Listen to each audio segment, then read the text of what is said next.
Good morning. Today is 9th of May 2025, and we're going to be racing today. We're going to be racing at Geelong. This is in Victoria, and the ground rating is good. The last finishing mile from the last bend to the finishing post somewhere here is about 400 meters. And the shape of the track is one of the most popular tracks, but this may not be the best or may not be the worst, but that's what we got to deal with today. We've got 8 races here today, and we'll see what we can do. Welcome to Grandstand, and we do horse racing 5 days a week, and we do that in 2 steps. First, we try and identify the best horses through physics, mathematics, a little bit of understanding of horse racing. And once we have identified the best horses, that's when we take a look at the horses at the paddock when we get the live stream from the paddock or the gates. If we find that all the horses are looking good and good to go with, we stick to our picks and place our bets. But if we find that there's circumstantial changes or there are better horses at the paddock, we often step out or we make changes with our bets.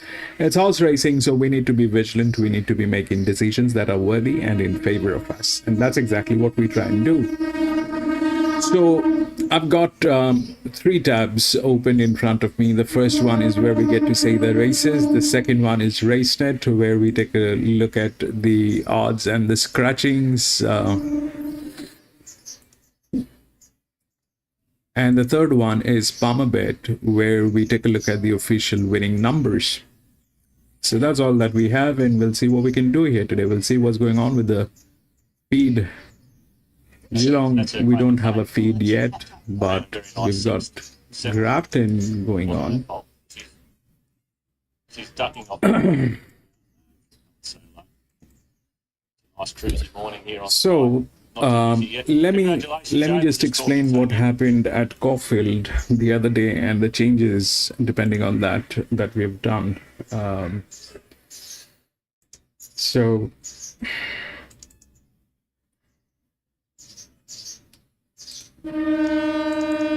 this is what was going on at Caulfield, and we'll take a look at the results at Caulfield. So from the third race onwards, those were not benchmark races; they were maiden races. So we'll not talk about that. From the third one, so we've got a new channel today, which is the SPR. This is the projectile. It's basically the amortization which has been done on the horses depending on the season, and then we look at the results, the amortization through the DICR, and then we look at the projectile. So the third race here at Caulfield was a benchmark 64, right? And if we look at the SPR, that's the highest, 63.1. And if we look at the fourth, that was, which one? Third. So we look at the results, that was 3, 6, 4, and 7, all right? So that was 3 with the highest.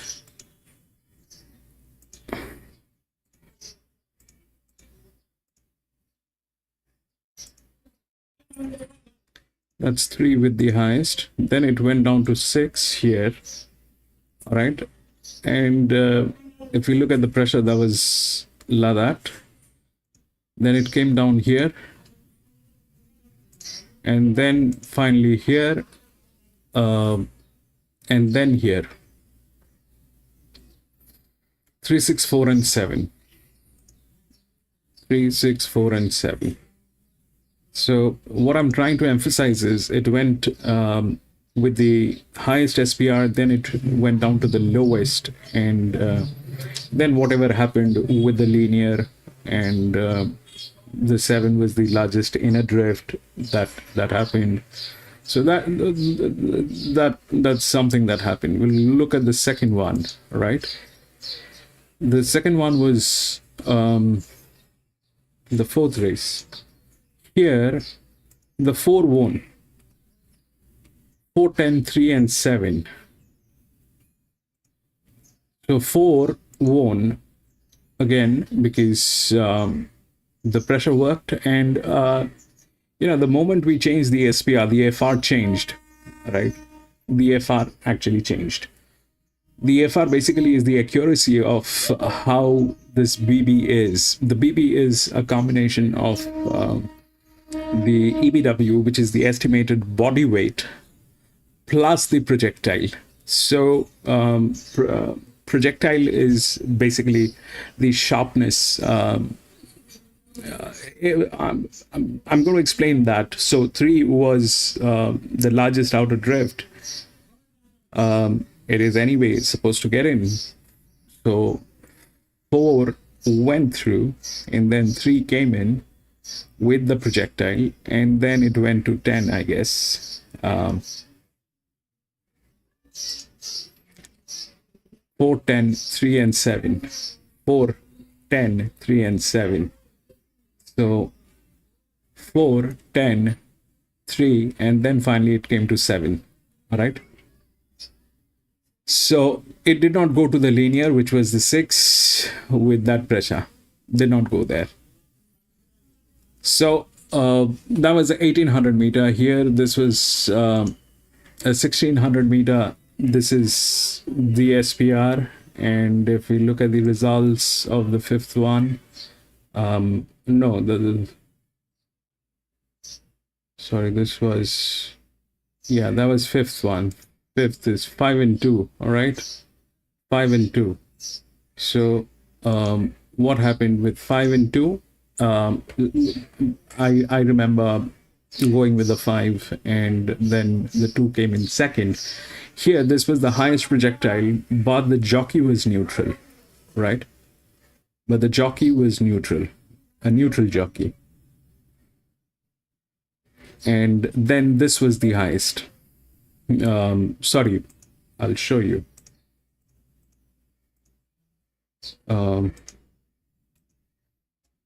So the 1 was there, but that was also a neutral jockey. These 2 were the highest, but then we had 2 neutral jockeys here. So the projectile is kind of giving us a little bit of understanding of where we are standing. All that we need to work with is the management, the jockey, and probably the pressure. So we'll take a look at the races today, and we'll see what we can do, right? The first few are definitely maiden races, and the second one is a deadly one, so I don't know how that'll work. But that's more or less we have. The 6th one, the 12 came in. I was pretty much surprised how the 12 got there. But if you look at the result, this is the 6th one. Okay. 6th. No, this is the 6th one. 2, 8, 5, and 11. 11 came in. So those were the odds, actually. So you see that the 2 won with that projectile. Okay. Miss Swift.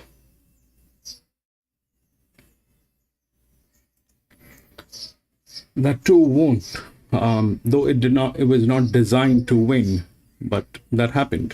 2 won with the projectile. And then I guess it was 8 and 5 and 11. 6 did not get there.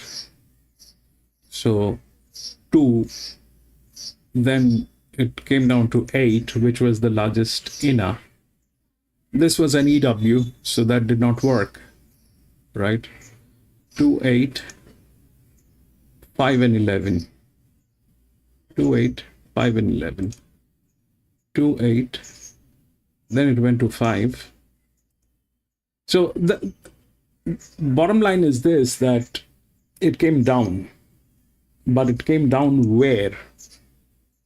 It came down where? If you look at that, 62 has 66. This is 61, 22. Beautiful team, and we know that it is either the largest outer drift or the largest inner drift, which is the second horse pool. So these are the things that needs to be taken care of. Rest, I think everything looks good, and we still have to keep improving. And this probably is, this projectile. This is based on what is the current situation. I am I'm quite positive this is going to change by the time we reach September. By September, this will change again, because this was not the case last year when we were racing during those months.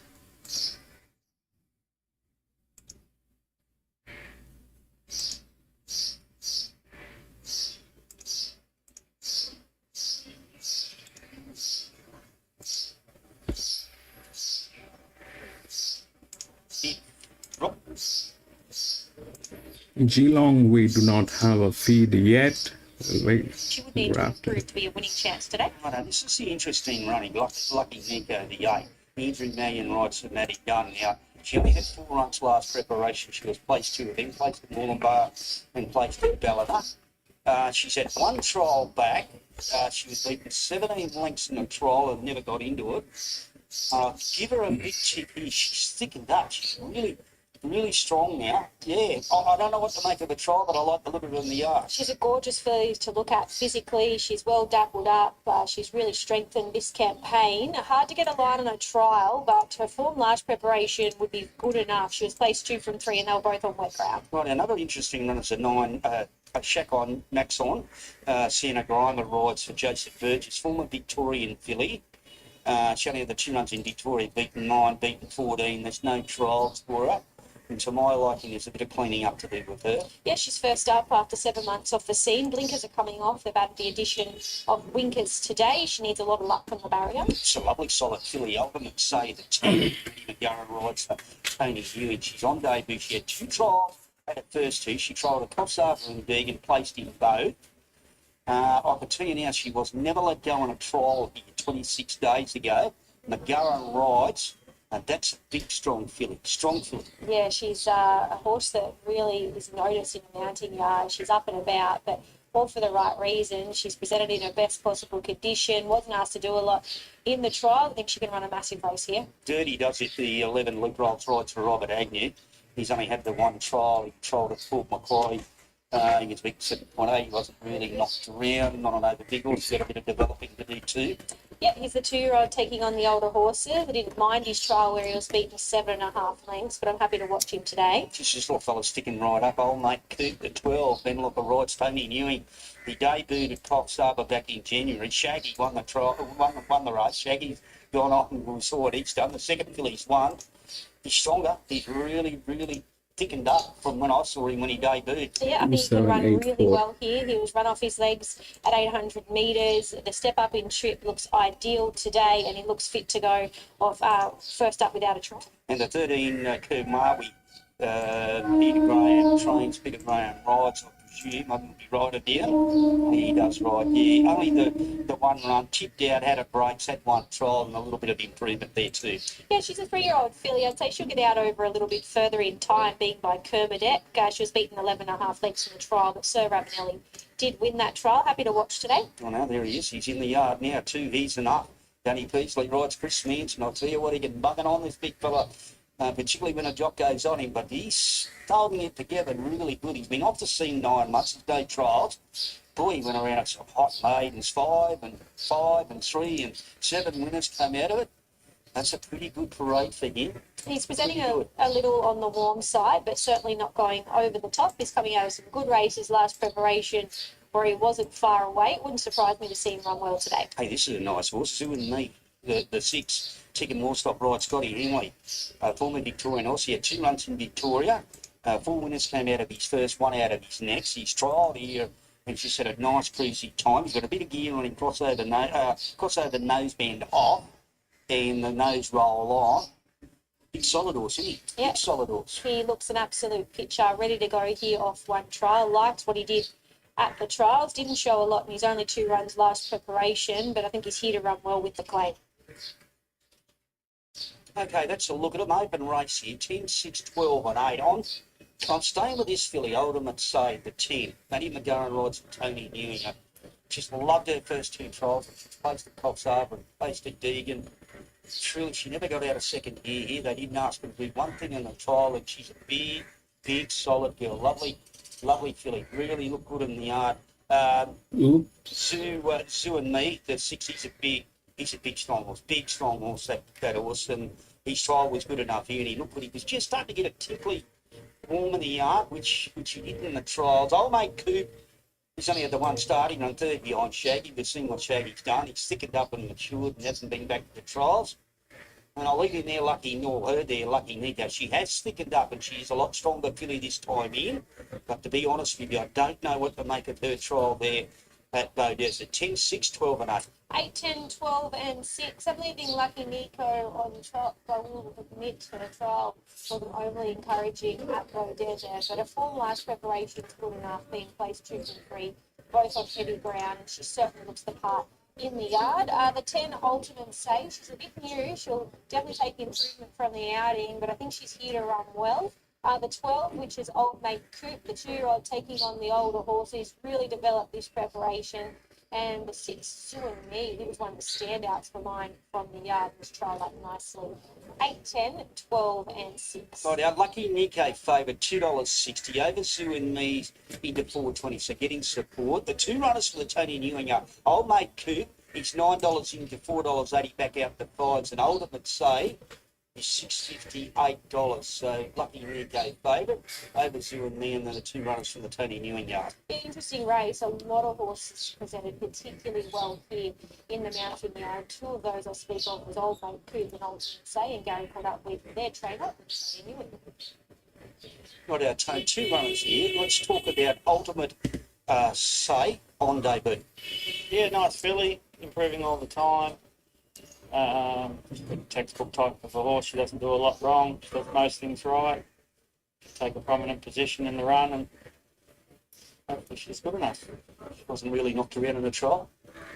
No, she hasn't done a lot in all of her trials. Just learning her craft, and she's done it very well. And yeah, like I say, she doesn't do too much wrong. So you see her turn up pretty quickly, I'd say. The other runner's Old Mate Coop. Now, he's only had the one start. He run third behind Shaggy. I've seen what Shaggy's done. The second filly's come out to win at fourth the other day, but no trials this time in. No, look, he's done nothing to improve the horse. Time's been his best friend, and we've got a fair opinion of him, to be fair. We think he's a nice enough horse with his fair share of ability, and he never touched the bridle in an 800 his first start, and it was a little bit surprising because he's a horse that we've always been slowing down, or he sort of already knows what his job is, but he's a little bit too keen to get it done. So all we've done with his whole career is just settle him down, and I think he'll be third, fourth in run, expose him top of the straight. He'll take some catch. Race 7, Bush Warrior. Now, you've only had him for the one run. He's on a quick back up from Casino. Loved his run over there. Yeah, a lovely horse. His work at home is really good. He works like an open handicapper, and I like him on the back up. I think he's a very tough horse. He's done nothing but please since he's run on the weekend, and I see no reason why we shouldn't be backing him up. I think we'll play into his hands. The way the weather is at the moment, I think we need to go to the races when the opportunity presents itself. I know, Lucky Nico favourite. He edges out of that 270 mark. Good money coming for Sue and Me. The 6, he was $6 this morning, $4.40, $4.20. You're looking $4 tab now, so you get a very good firm Sue and Me. And let's find out a little bit more about Sue and Me with his trainer, Scott Henley. Scott, this fellow is a newcomer to your stable. You've given him one trial, and he looked to have tried up quite nicely. Yeah, the trial good. We've just been teaching him to settle and work home. When we first got him, he was a bit eager to get the job done pretty quick. And just trying to teach him just to relax and work home. He had 2 runs last preparation in his former stable where he was right up on top of the speed. What's the plan today? Obviously, you've been teaching him to settle, and you come up with a wide barrier. Well, he'll go forward because he's just natural speed, and he'll probably cross him. But the big thing is how she settles him from there on. Just noticed you've tinkered with the gear as well. Yeah, put a nose roll on him. He shies a bit. With that on, he seems to go a lot better. I tried pacifiers on him, and he received ghost on him, so we got rid of him. So we just went with the nose roll and the tongue top. Has he pleased you at home? He goes really nice. But once he gets his head around the calm calm down and enjoy it. He goes, really good, but he just wants to get a bit eager sometimes. He wants to go overcome it. So once he gets his head around it all, he'll be a nice horse. Good luck. Thank you. Right now, what do we got? We got Lucky Nico was 260 this morning, 293.10, 320, back into 310. Okay, late move there. Zoo and me, we just heard from Scott. He was $4 before that went to air, that interview, and you're looking 420 now. Old mate Coop was into 480. He's back out to 550. At Ultimate Say the stable mate, $6.50. Was $8, then $7.50, now $7. And he's enough. See, Danny Peasley's just jumped off in around the back of the barriers. He can be a little bit of a handful, that horse, but yeah, it's not cut and dry. This 310 favourite Lucky Nico.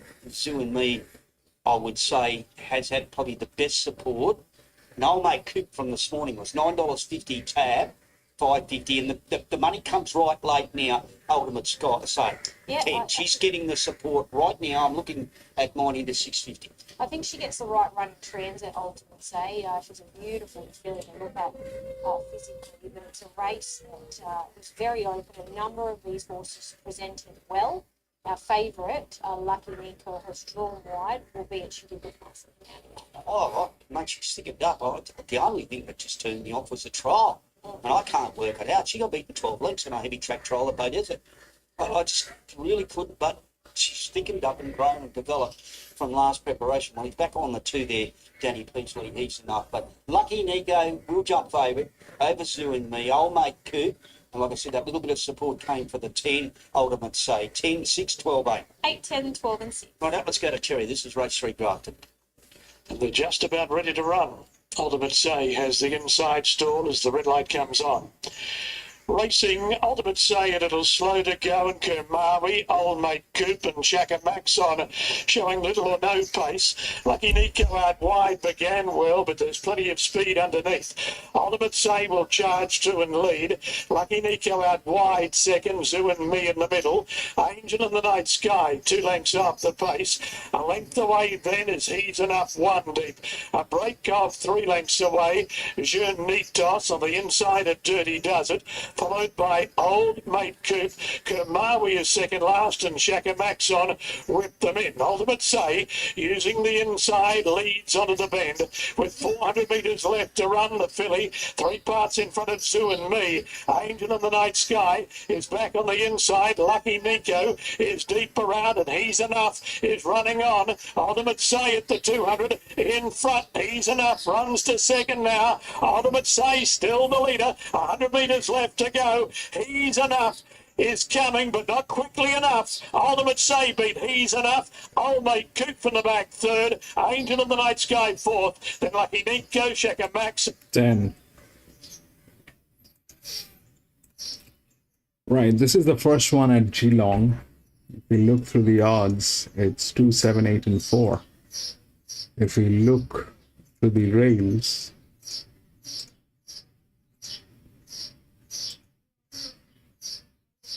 we get 2, 3, 7, and 10 here, right?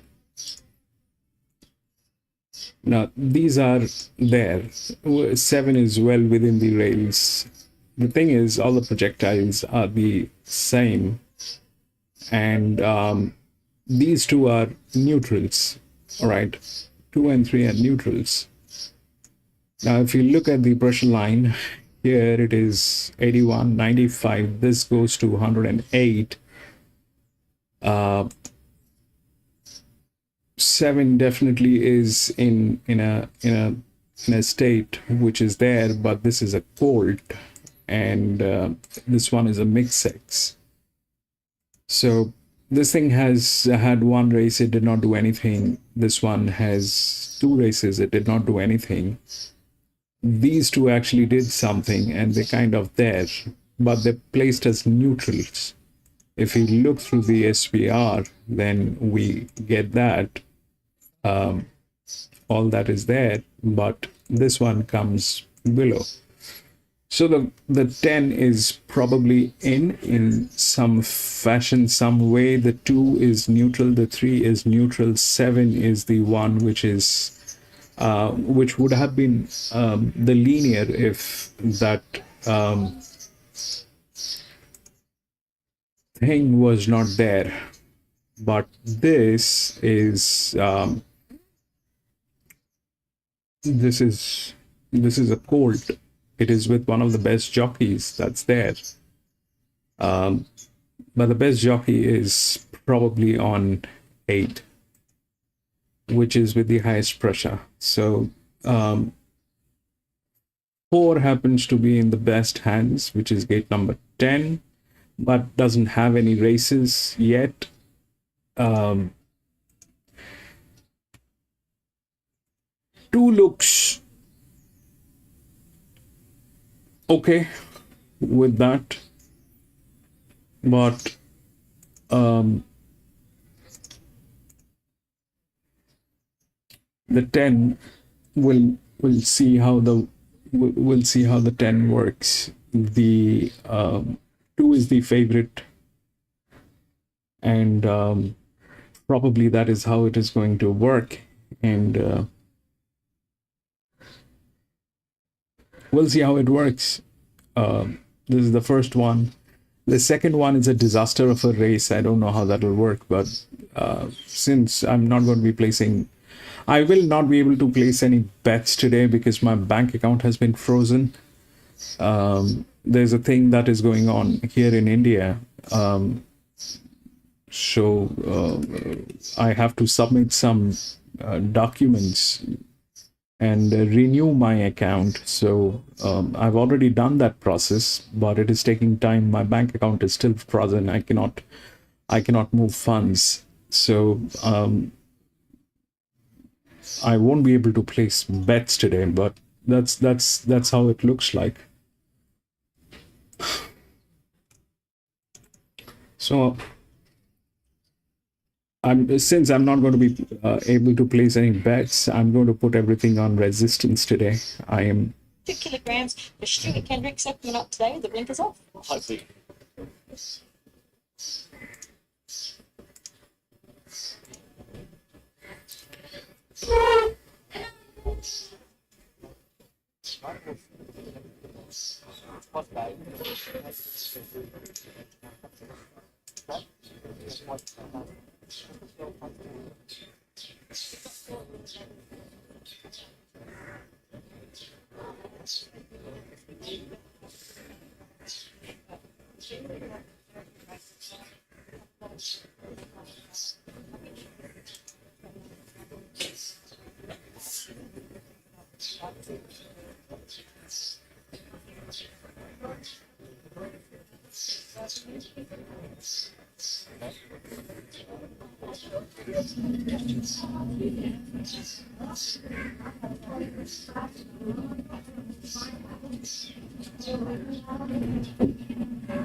Ready to the start, and they'll be caught up shortly, just under 2 minutes to the first.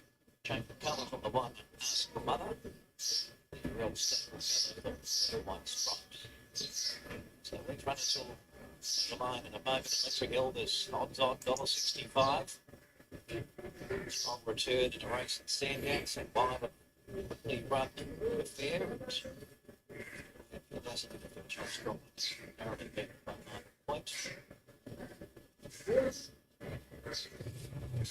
4-1. Just a little bit today. Saltburn correct. Slipped the race.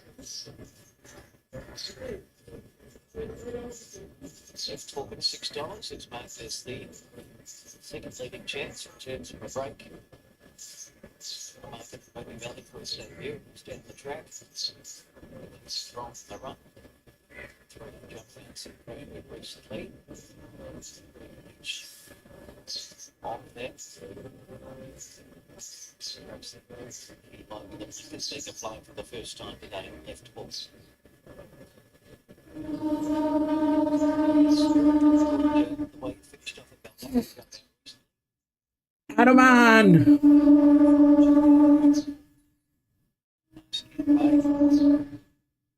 And Olivia, thank you.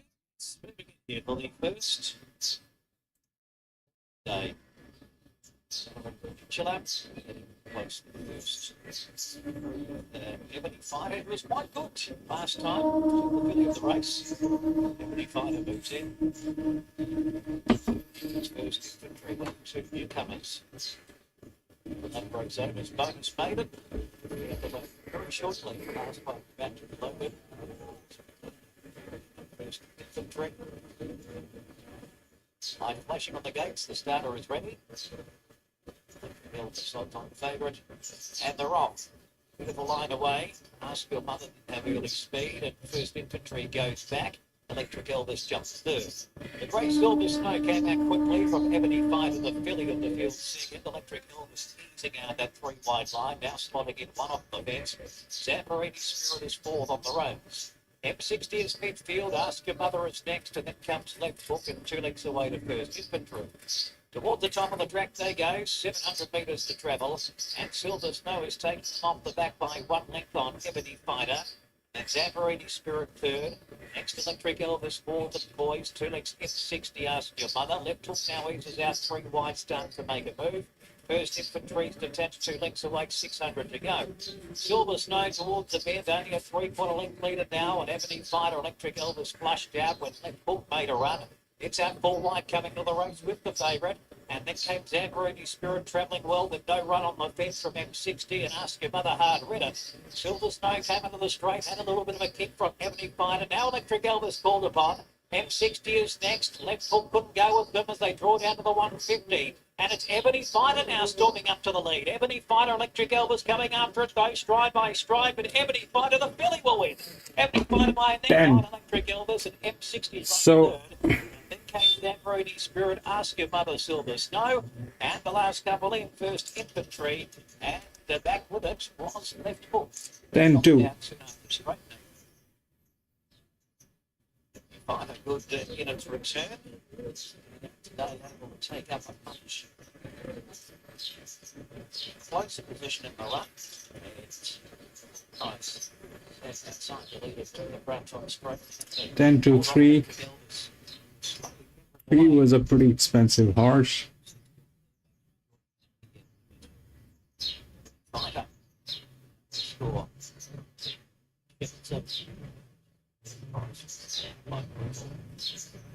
One gate last time, she was back from that barrier. It was like a true grip. I guess that one she was his favourite. Looks like it was good. Strong late sectionals.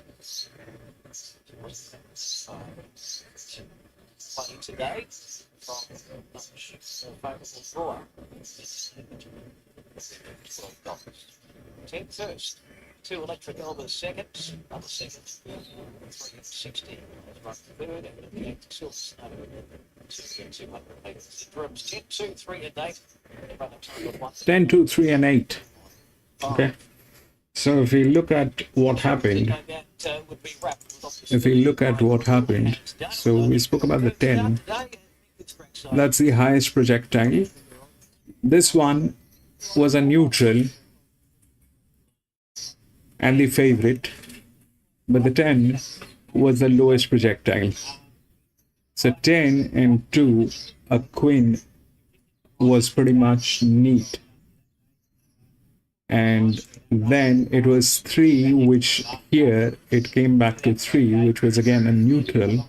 And finally, the 7, or the 8 here. So 10, this was a maiden one, all right? This is a maiden one. So the maiden ones will have to monitor. This was the EW. The 7 was a colt which did not do anything. The 4 was in middle, so there was nothing. This one and this one, 9 and 10. 57, 56, this is 29, 36, 81.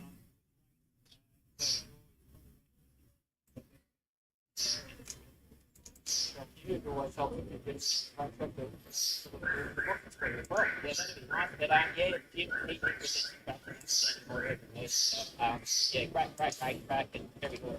A couple of runners in the fourth field tomorrow. Will they take your places? Yeah, get on 7 and 8 has been scratched. Fairly far away, so hopefully we can have a bit of luck there. 9, 5, 10, 3. Right of it. Price, part of the show. Someone that you're regularly now. Well, the good thing about 24 euros, but it's always good to take much. And I've got no real for years. It's great to, getting on much today. But it's great to take the opportunity. Well done, you, and go and enjoy your owners. Thank you. Michael Shipton takes out the winning one. In the first race, and his really everyday Friday was a daughter of brutal. We paid $25,000 for this from the local stage. That's got a bit of a local feel here. And we can see that Will Price was able to take up the ride. She took the ride of the wall the last time through. She made some really good plays in the second quarter. We'll get this race. Yeah, great. Me, really, great ride straight away. We were able to get into a rhythm really straight away after the 8 minutes. Got into lovely sort of breathy, flying regular rhythm. And then every time at a 10.3, we kind of feel right there from the whole way. And just running it off. Today, because of the Michael Sun, we're not going to big 600. Yeah, I think so. Off that, everything's just going to go like to get over that bit. You know, you're going to put yourself in a nice forward position, but you know she's going to come back to her relax and go to go all the way through the line then. So, nothing for they better walk at the track, they better ride of it. So, yeah, it's really good. If they'll probably get their toe nicely. Had to top up a little bit, but yeah, it seems to be really able to good to do with that boat. Thank you.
Right, this is the second one, and this is probably one of the weirdest thing that we're going to be dealing today. If we look through the odds, it's 9, 5, 10, and 3. If we look through the rails, it's 941. We definitely get them. The rest we have no clue. These guys do not have any races, but 3 definitely has one of the best jockeys on. 9 also has one of the best jockeys. It goes through the rail, but this one is a neutral. All right, this is again a neutral.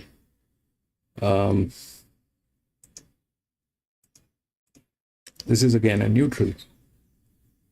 And if we look to the SPR, then that's the highest, which is exactly like this one. This one was set as a neutral. This was on 17. This is this is on 14, a neutral, and this is the one is the other one, which is here. Okay, so the neutrals cannot win, but they do get into places. We just saw that they cannot. They kind of have issues with that. So chances, I mean, since we have nothing else, this happens to be the largest drift, but that's irrelevant today, because that's kind of, and if there was, I mean, I don't know about the others. These are absolutely in a weird state. They've never run, and we don't have anything on these horses. This one is also a neutral. That's something that we know. So that's that. So now the thing is, if we look at what happened, this one, the 10 won. Why? Because this was an EW, and 7 was the potential linear, but this thing was a colt. It did not go through. Here, if we look at this is I mean, there's nothing else, so this probably becomes the linear. And if we look through the SPR, then it comes here. So 1 definitely is a check. The rest, 9 1 is a queen probably, if nothing else gets in. But I am not going to suggest anybody to get into this race, because I am not, even if I can't place bets today, my bank account has been frozen. So even if I had money to get into this, I wouldn't have gotten into this. So I'll advise everybody to stay out. The 1 looks good. The 9 probably is the second position.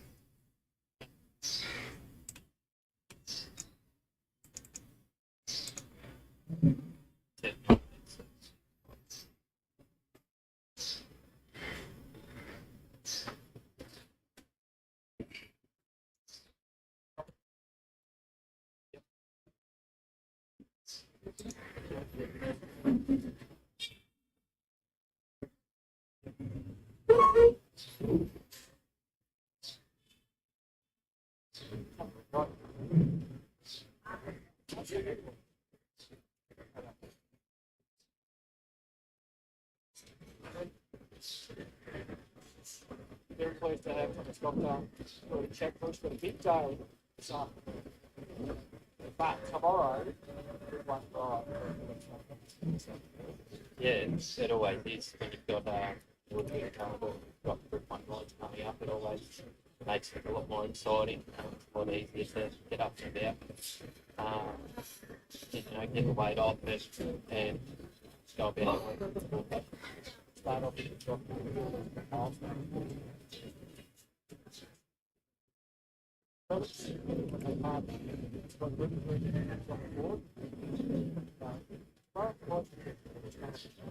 Yeah, it certainly does. It's those little goals are always something I look forward to ticking off throughout my career.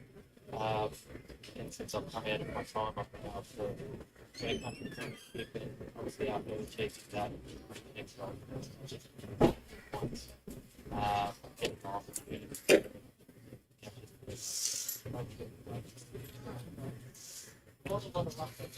Yeah, her run the early was a bit from her, especially when she was she did come a little bit of a bump down the side and still would have liked to have seen her shot something like that. So we can be forgiving. I've spoken to the team, they're very happy with how she's come through the run and her work since like day.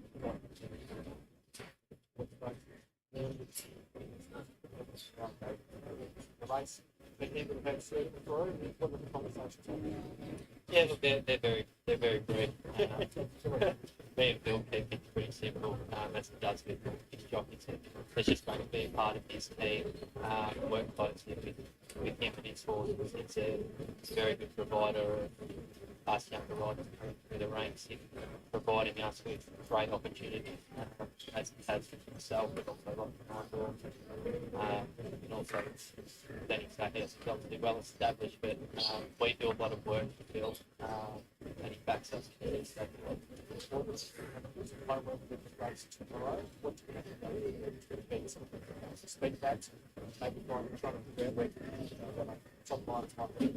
Yeah, definitely. I'll just go through that way any other. I won't complicate things with one.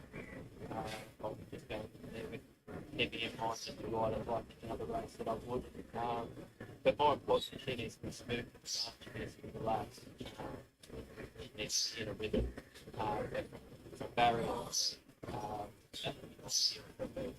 we give well, find a rhythm, whether that be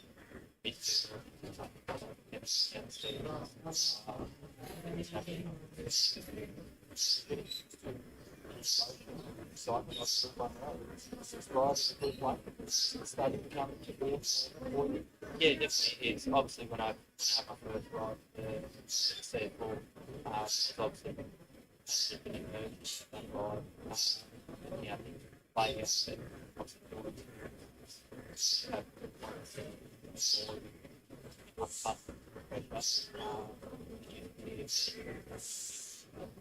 have in a slipper and also Guinness. Quite like the slipper, so I feel like I'm getting into more experience riders prepare themselves and take on board themselves.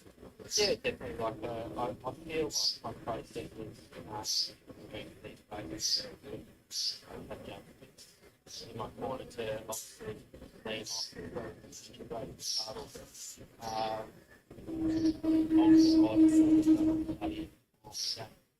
They're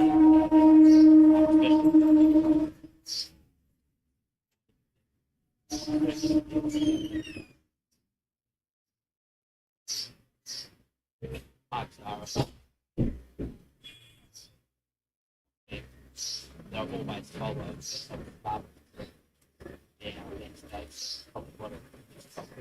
For me, that's great that you name those jockeys because I love watching them ride. For you, it's hard because you've got to beat them. So there's to pull this up, you should take it over. Yeah, look, we're all competitors out there, but it's always my teams. They're achievements, how they go about this.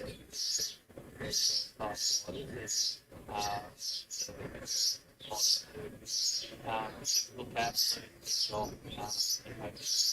Strong book. You have the riders to have it so far. yeah, certainly. Aaron Bay is probably one of my better riders on the card. He's a very consistent galloper. Gets into tomorrow with 55 I think he probably won't know himself in that way. So he was narrowly beaten by a stablemate last time. But he's going as good as ever. And yeah, with that weight, I understand Long transactions, would that be the horse most be keen on later in the program? yeah, why not? Quite a tricky galloper. Sort of always got a plan to run to get there late on the scene. We've got the speed on the it's that's up in the midfield run, cover, and holding on to right last time. It's trying to get there on the 100. Good luck today.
Lovely.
Race 2, the PFT Food Services maiden, it's over 11.25 metres, ranging 7 and 8, 8 to 1.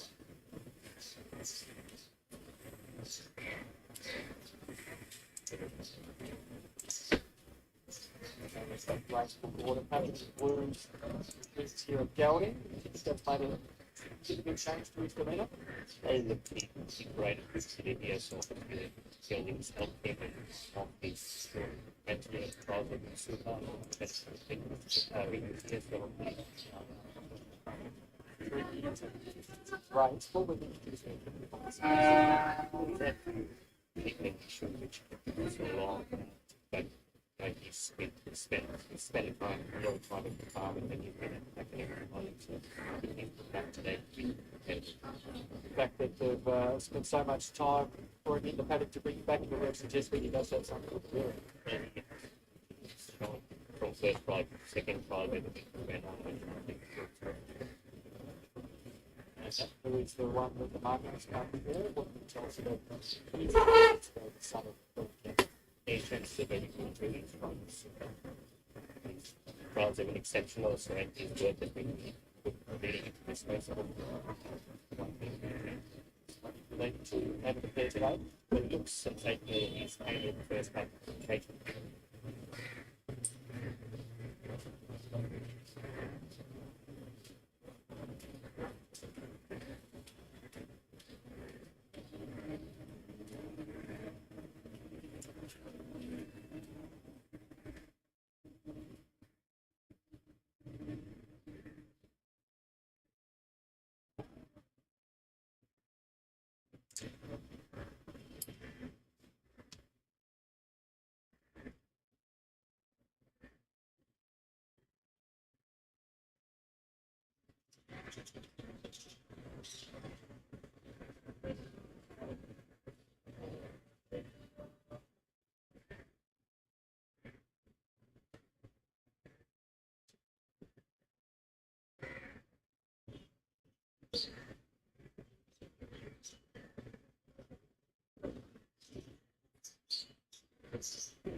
jumped about third, and Country Blues came out quickly. There's a Squirrel working across from a wide alley.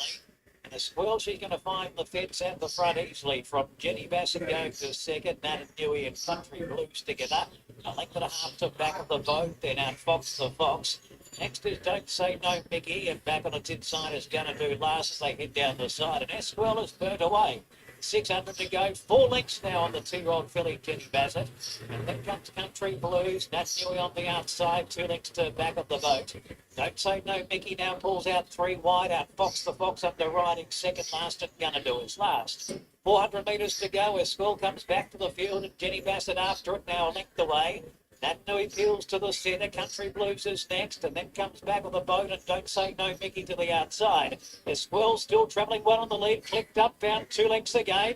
Nat Newey's giving chase, better Squirrel's going to be hard to beat. 100 metres to go, still 2.5, 3 lengths clear. And Linda meets into Squirrel home for a handsome win. 2.5 on Nat Newey, Country Blues third, and then Jenny Bassett, followed by Gonna Do Running On, and back of the boat, Don't Say No Mickey, and dropping out Fox the Fox. The Squirrel off early. Big Breather coming up to the bends. Off the old, the 2-year-old filly, Jenny Bassett, and it's right in the thinking it was a chance on straightening, but the sleeve and the legs win again. Squirrel much stronger this time around. No bends. 9.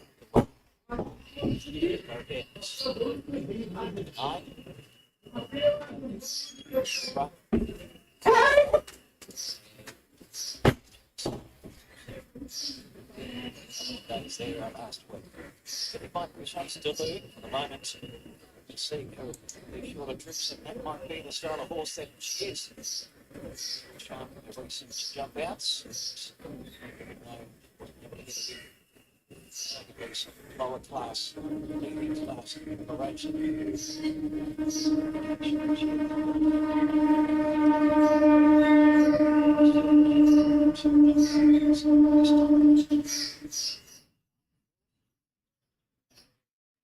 This one of the leading champions. Silly. Country back from the 2.5 years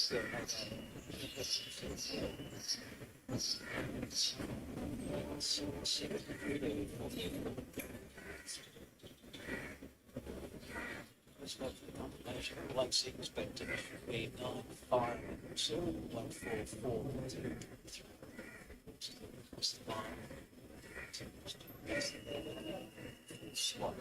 We'll wait and see what comes through next door. But no photo required to decide the winner is Squirrel.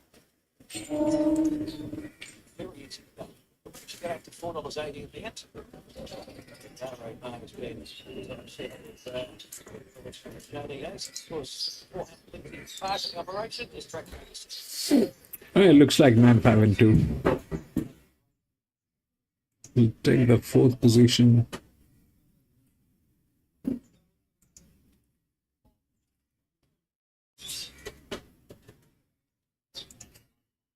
Not out yet.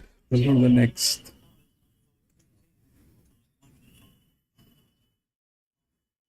Nine has been scratched.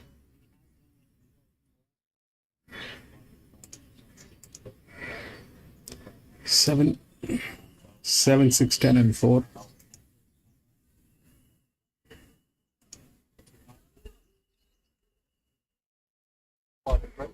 Quite sharp.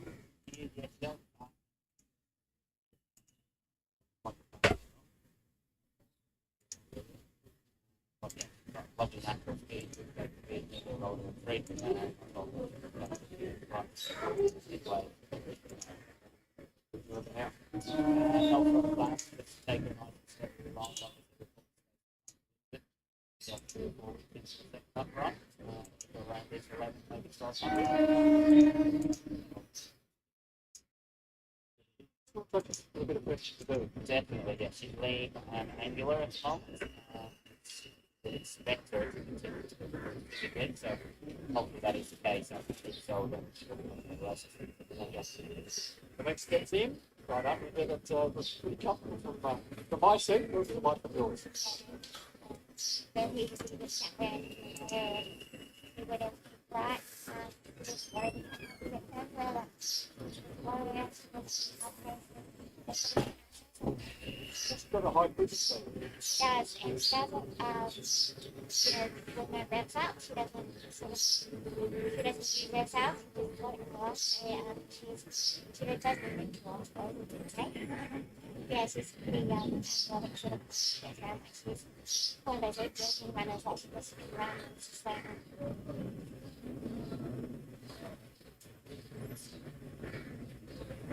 Time she can stretch out to the red. It's not still on. oh, no, when I first rode her, I thought, jump out, but on that, she was pretty strong. She pulled up really hard. Besides, she's pretty fast, she was probably going to get on it. Stay with us. Well done.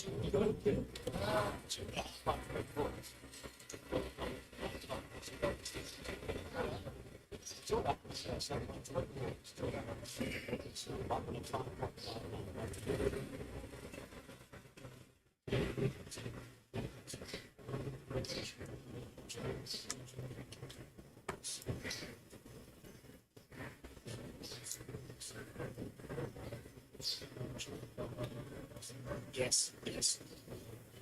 Yeah.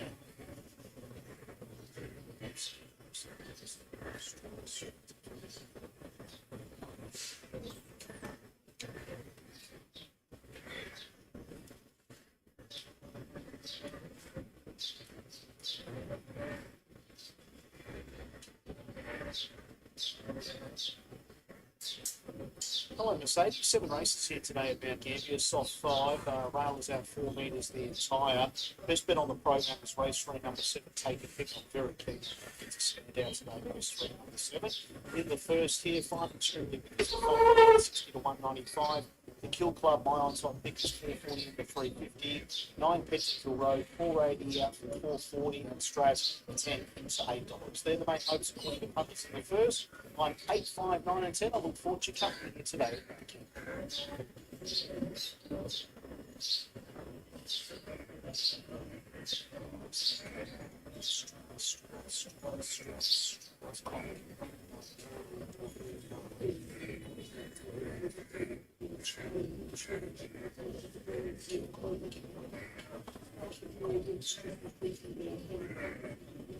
Horses are heading off to the gates here for race number 1 today. Welcome everybody here to Mount Gambier, first of 7. Due in around about 4.5 minutes time. Right, this is the third one here at Geelong. If you look through the odds, it's 7, 6, 10, and 4. 7 is the favorite, then it is 6, 10, and 4, right? If we look through the rails, then this is how it looks like. The 7 is here. It is well within the rails. That's the linear. And if we look through the SPR, that's the highest. Then it is 10. But it's a 1425. Okay, so 1400 meters. Generally, how it should play, it should go the linear. Then it should go forward with the largest outer drift. Then something else. But here, these 2 horses are here, right? Now, I don't know how this will play because, you know, they have 3 races. They have not done anything, but this one looks pretty much, this one or the 11 especially, because it has a very good jockey. So, this may not be the case, but these 2 are checks, 8 and 11. They kind of are in a position to break through. 6 probably is the one, and then if it actually falls down, 7 is the favorite. All right, let's look at the pressure line. So this is 288. This is 288, this is 286, but this is 26, this is 21. And here 8 is 24 by negative 245. So chances are 7 is not in a position to I don't think 7 is the one. I think it is 6. And it's with beautiful management as well.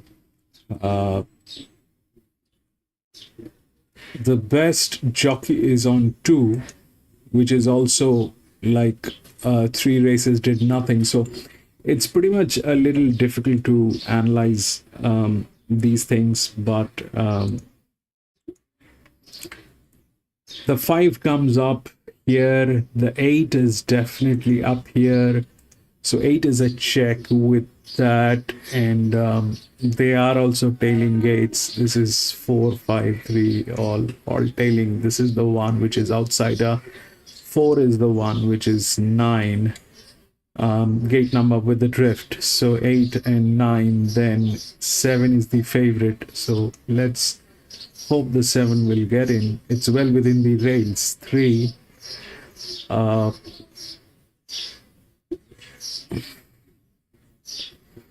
The 8 has done nothing, but has a lot of advantage. So is this 11, which is also here, but 5 looks like 5 will, and the 8 is kind of like that. It is like 53% drifting. I don't know whether it will get in or it'll get destroyed, but 6 pretty much neat, looks neat.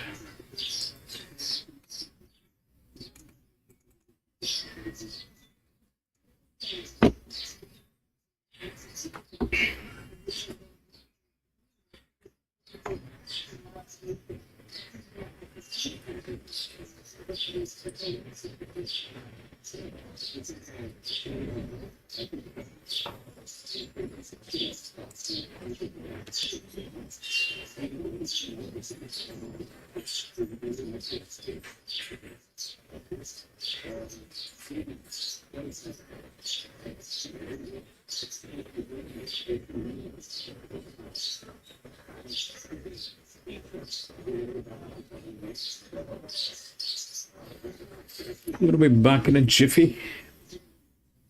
Big away. Welcome everyone here to Mount Gambier today. We're on a soft 5. Rails out 4 metres the entire. Overcast conditions, around about 21 degrees forecast. Loading away. Elliott's in with Cesano, emptied glass. Little Rich Lady about to come up. Pentonville Road, the next one to be called upon.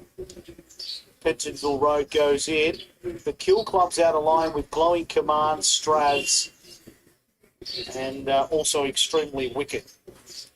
So just 3 or 4 to load away here. The reason we're running a bit late is we were holding for Canberra. Give the stewards for that. 7 races here today at Mount Gambier. Soft 5, rail out 4. It's the last few come up. Glowing Command going in. Extremely Wicked, the final one to load away.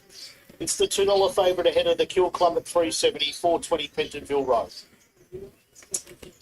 Last runner to complete the line here. Extremely Wicked. First of 7 here today at Mount Gambier. 100 metre skelter here. Light blinks away, set to go. Barrier staff just climb out of the centre. They're ready. Any moment. Racing.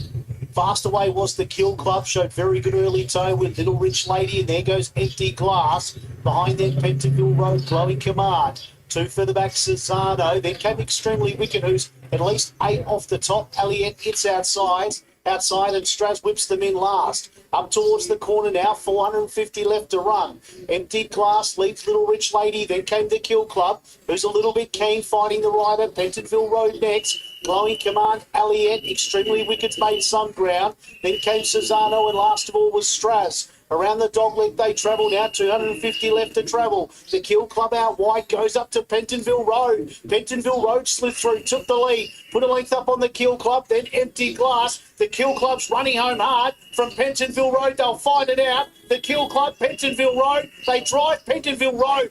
Shook off the Kill Club. 3 further back, Straz. Then came behind them, Elliott, Little Rich Lady. Extremely Wicked, never worked into the race at any point. Then Empty Glass, Glowing Command. And the last one in was Cesano. Pentonville Road. Always going to give the outside a margin here, but the inside got the nose down at the right time. Pentonville Road. Harry Grace riding here on Pentonville Road for Jennifer Smith. Wait for these numbers to semaphore up officially. If you back the Kill Club, it looked like it had it stone cold, Pentonville Road, but Pentonville Road was tough. 9's officially up in the frame, Pentonville Road. Ahead of the 8, the Kill Club, Tom Madden for Adam Chambers. It ran second. Probably thought you were winning with 100 to go if you backed in. 10 ran third, Straz. Caitlin Tootle for Lindsay Cadzo, and the 4 was fourth, Aliette. Stacey Metcalf for Paul McKenna. 9, 8, 10, 4, 11. The interim placings time 52.66. Pentonville Road 490 the win, 140 the place on the local tote. The Kill Club $1.40 the place, and Straz $2 the place. Standing by for correct weight here on race number 1 on interim placings 9, 8, 10, 4, 11.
Tuna, bro, welcome back.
You changed any filters on back to the first time?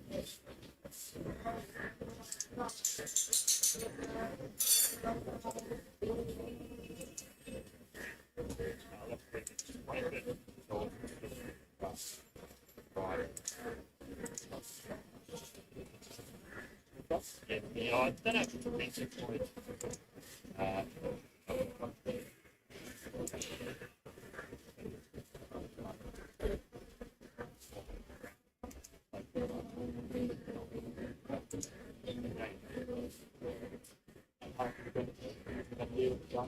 Yeah, you have. It's very hard to know.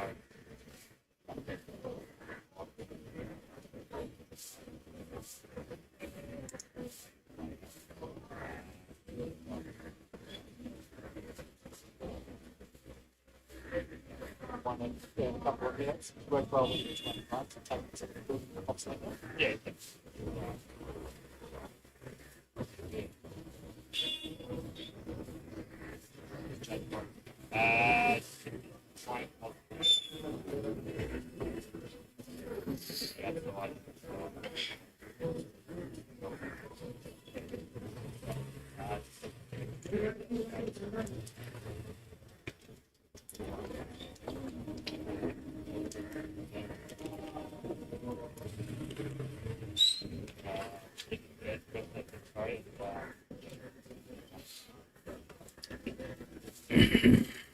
Finally, you are having the race percentage. Yeah, I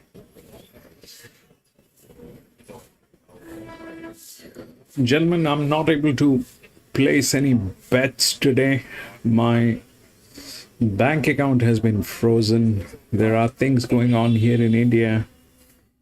I'm required to submit a few more documents for my bank account, which I've already done, but it is still not active. Cannot transfer funds, cannot do anything with my bank account. So I'm kind of stuck. That's why I'm not putting bets today. Everything is here at the resistance.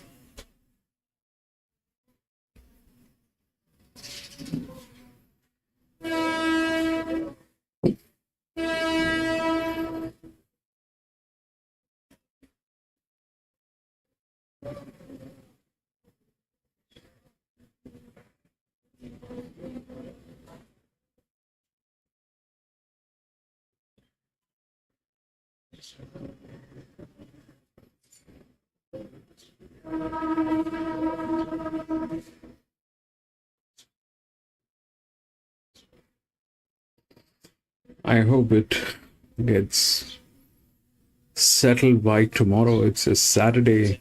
We've got some good races coming up tomorrow, probably Caulfield.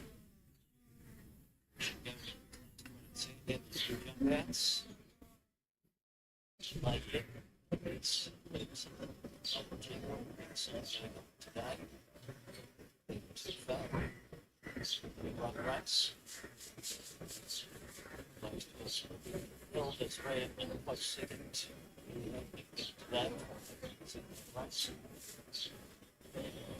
Capital last 1400 for the first time, which was the suits. All good runs. Split times. 4 legs.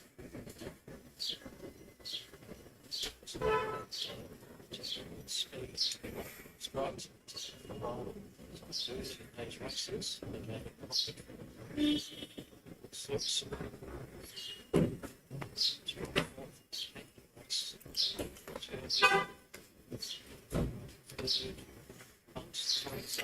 The 4 is the outer drift.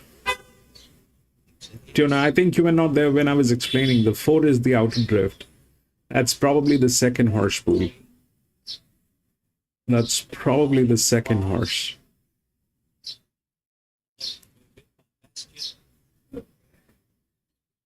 Anyways, I think Tuna, stay out. It's a maiden one. We've got a few races.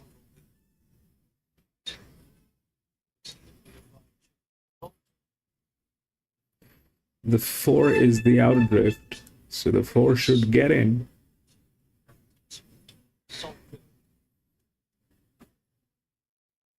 Six is the linear.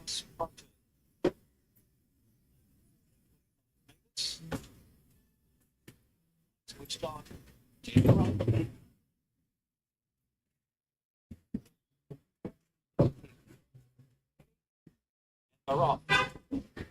So King, one of the first to get going. Fly. Also speed from Golden Mickey down near the inside. And Storm Capital. It wasn't the best out, but driven through the third. Is vying for the lead now. Not running. He was running fifth back on the inside. She's brutal at 3 big outside and Brutify.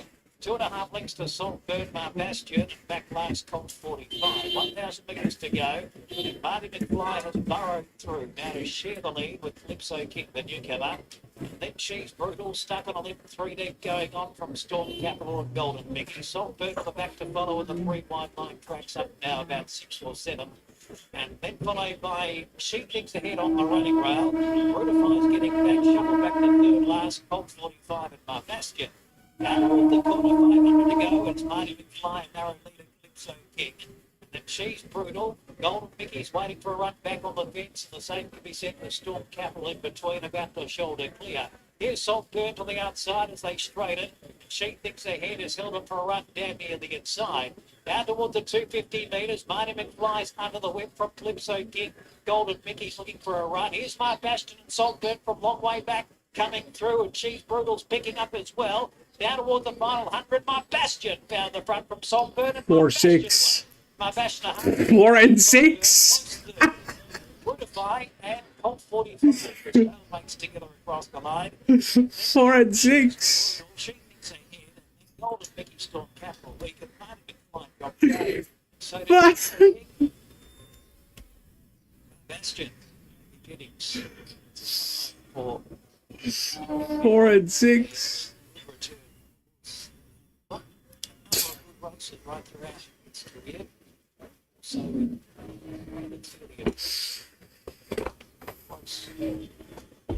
last time the word, those runs were valiant maidens. Trials wide by circling move. Association with the horse exclusive fashion. Last prep run. One of it starts. 4 and 6, and then what?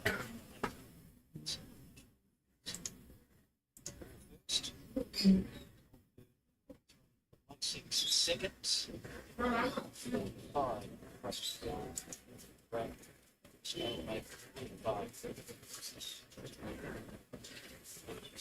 4, 6, 2, and 8 confirmed by the judge. 4, 6, 2, and 8. 6. Storm Capital seemed to have a good run just behind the leaders, one off the fence, where it was under pressure.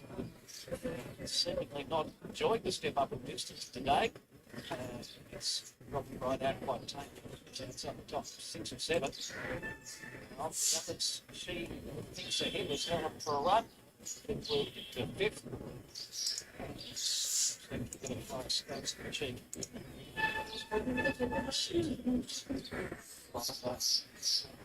I think it's 4, 6, 2, and 8. That's what they're saying.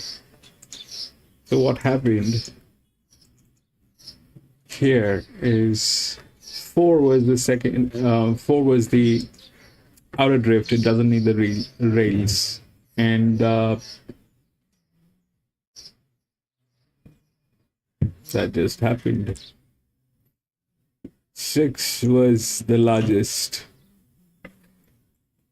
4, 6. 4 was here. 6 was here. So probably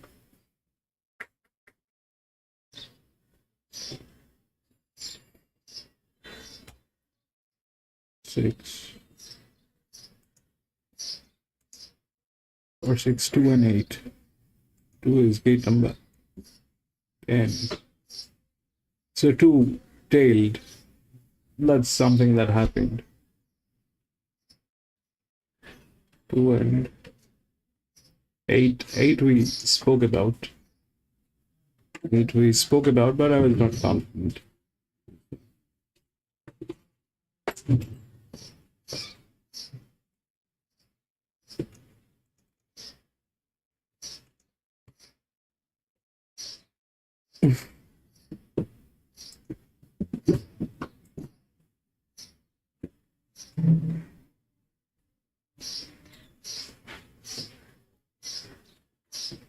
Four, 6, 2, and 8. Geelong. We go to the next 4.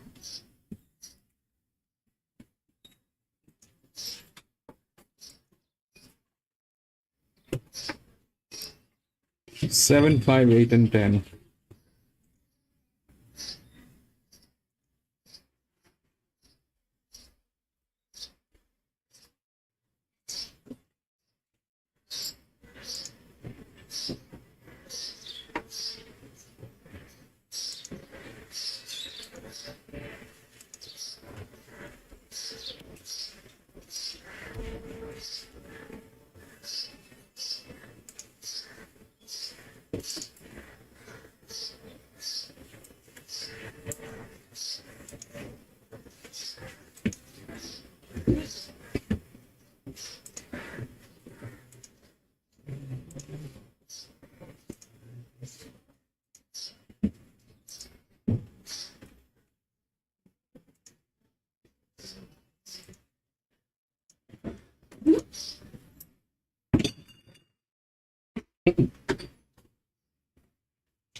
Yeah, thank you, Mercedes. I'll be off to the gates here shortly. VJ is the favourite, number 1, 380 to 340. Number 8, the last flash, is 250 to 340 on a drift. 11, Miss Maverick, well back, 650 into 380. 13, Hollistein into $8, and then Ambush 9 out to 11. Down the page, only other move I can see is Madam Cavendish, 31 to $21. Favourite is the one of VJ. Now with the last flash, the whole favouritism of 340 together. My numbers 8, 1, 11, 13.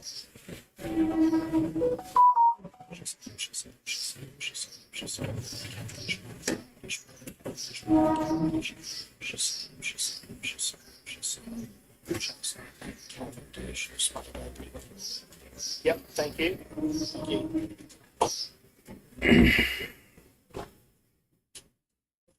Madam Cavendish. Lewis, welcome back.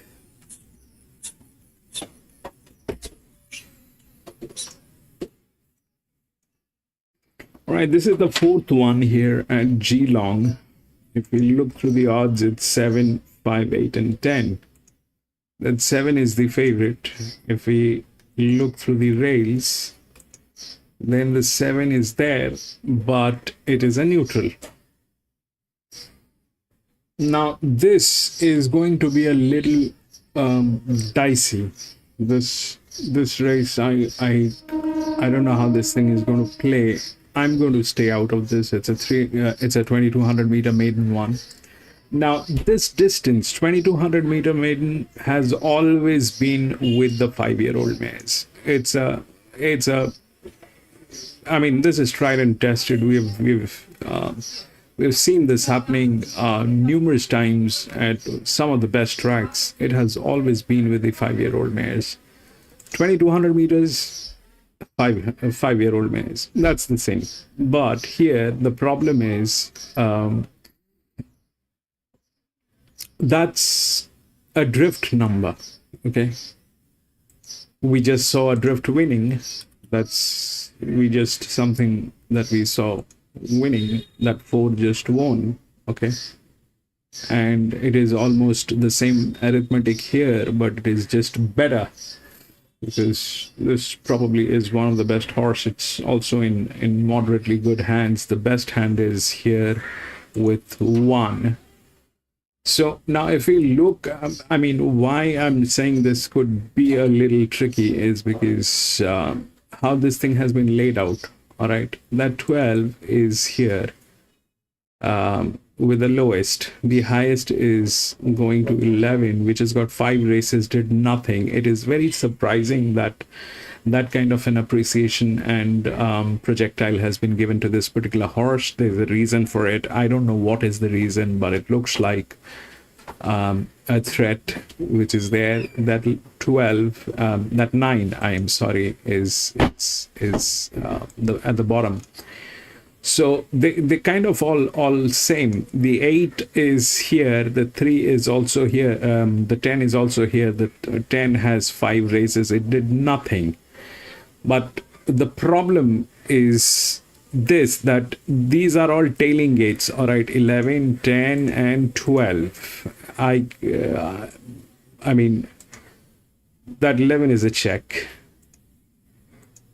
Honestly, the 8, it's always been. This one has tremendous support line. This thing is going through the rails. It is there. It is there. And this distance has always been with the 5-year-old mares. There's no doubt about it. There's no doubt that this distance has always been with the 5-year-old mares. But you know, I'm going to. I don't have the money today to bet, so I'm anyways not putting any of the bets. But even if I had the money, I would have stepped out of this one, because somehow it's a 2200 meter. And most of these horses are 3-year-old, 4-year-old. There is this 10-year-old which is doing what, I don't know. That's there. It doesn't look like it is probably going to end the race, but it is still there.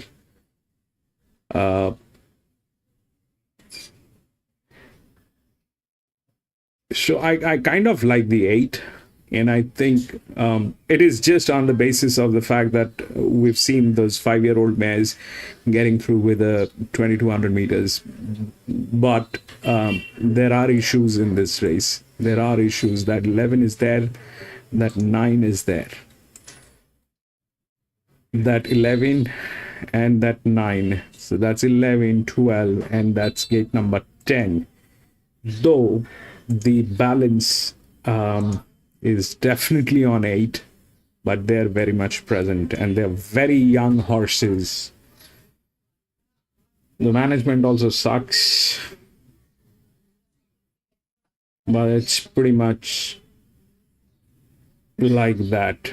So yeah, the 7 is the favorite. It's a neutral. It's a neutral. So that's that. And this is the largest drift. 5 would have been the linear if this was handicapped, but this is not handicapped. And it has 4 races. It did nothing in last 4 races. And there's definitely advantage given to it, but God knows, I don't know whether it'll get through. 8 looks promising, but these 2 horses are the problems which are there. And 11 has 5 races. It did nothing. The projectile is huge on 11. I wouldn't get into it.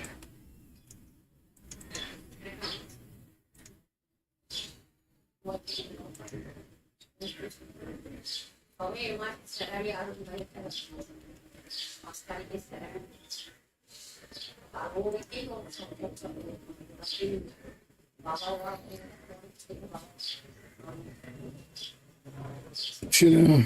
298 Canberra. Where is Canberra showing? The other numbers there looks like 2, 8, 10, and 7. Our winner playing $11, $1.04 for Elvina, who had every possible chance. Grey. 60 and not much. Again, closing off well. So Beautiful. Boom. Boom. Line with Madam Cavendish, Sway Baby, and Hollis.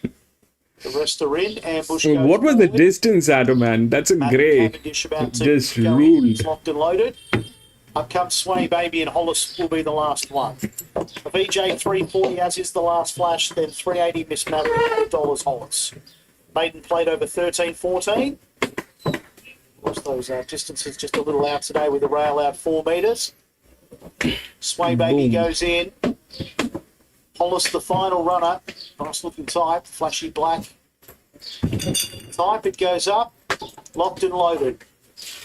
Red light turned on. This is race 2 here, Mount Gambier. Standing by for a start. Signal given, racing. Fast away was Drumlagan and the stablemate Ambush. They're the first 2. Getting a dig to go forward. Independent Sam and Hollis carving on over from a wide gate. Then came the last flash, who's around 4th. Next one, Shazam, Miss Maverick, a VJ. Madam Cavendish and Sway Baby, last of all, hemmed away. 9 off the leader. The 1,000-metre mark is in their wake. Drumlagan is the pilot by about 3/4. To Hollis, it's outside. Make it a half now. Then came Ambush, who keeps it out. The last flash is getting a beautiful run behind the speed. Just needs luck at the right time. Then came Shazam. Independent Sam is starting to press under hard riding. That's a great Adam. Brilliant job. Sway Baby is on its inside. 8 off the top. Try typing boom again. Bucephalus was sleeping. The last flash has been tapped along. Arman, try typing boom again. Pulls out a VJ. Then trying to wind up Madam Cavendish and Sway Baby around the dog leg. They haven't got the Drumlagan yet. Drumlagan leads by about a length and a half to the stablemate Ambush. Then the last flash of VJ and Shazam. Drumlagan needs the post. It's tippy-toeing. A VJ out after it with download. The last flash of VJ. The last flash. They drive photo finish of VJ or the last flash. They're wide apart. Then Drumlagan. The next one, Miss Maverick, Ambush. Further back in the run then was Shazam, Hollis, Madam Cavendish, Sway Baby and Independent Sam. Tight go.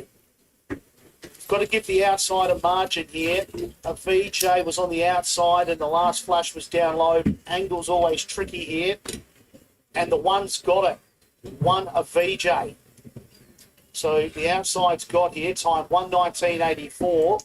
As I was just saying, on this angle where we call from here, we've got to give the outside almost half a length, but they're wide apart. So stay out of that with their heads up and down. Interim placings here coming through. 1:8.14.11. Won the winner of VJ, Connor Murtagh for Richard Nicholson. 8 ran second the last flash. Stacey Metcalf for Sue and Jason Yench. Geelong. Was third. Arman. Geelong. Geelong. Still in Kibosh for Craig Stewart. And 11 fourth, which was Miss Maverick Tom Madden for Andrew Bobbin. 1:8.14.11.9 the interims, time 1:19.84. VJ paid $4.10 to win, $1.40 the place. The last flash $1.40 the place, $5.50 to place for Geelong Logan. We're standing by for correct weight on interim numbers 1:8.14.11.9 on the second of 7 here today at Mount Gambier.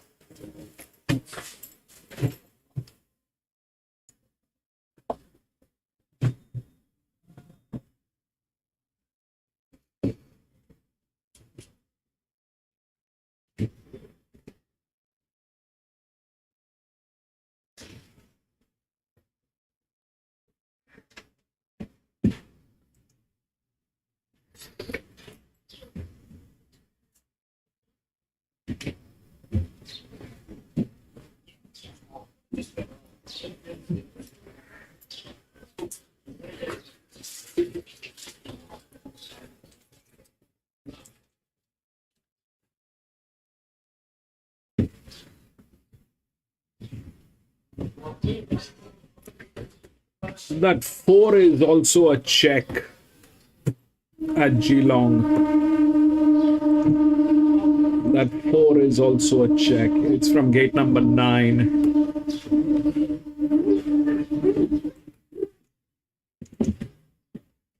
This is the number 4. This is well within the rails. This is also tailing gates, and if we look at the pressure line, it's here.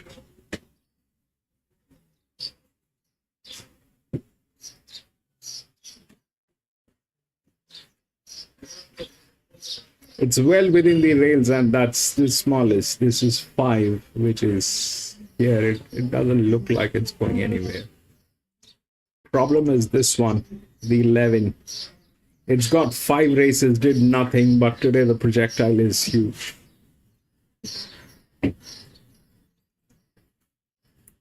Lewis, Discord is active. Discord is active. You want to get in?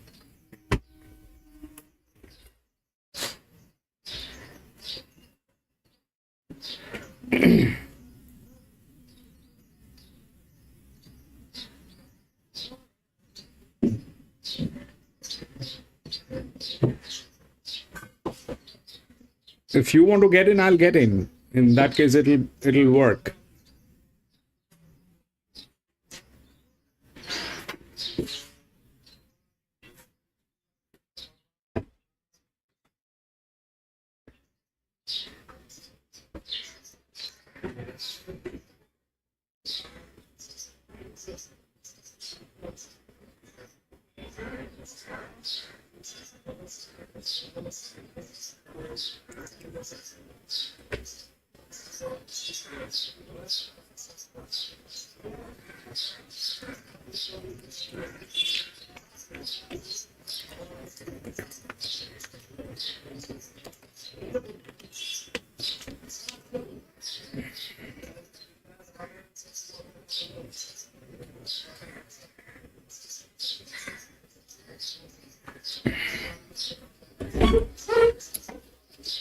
What's smart? The Discord is mentioned.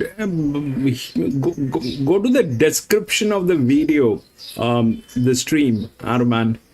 You'll find it in 2 places. One is the description, and the other one is somewhere else. I don't remember, but description definitely you'll find the Discord.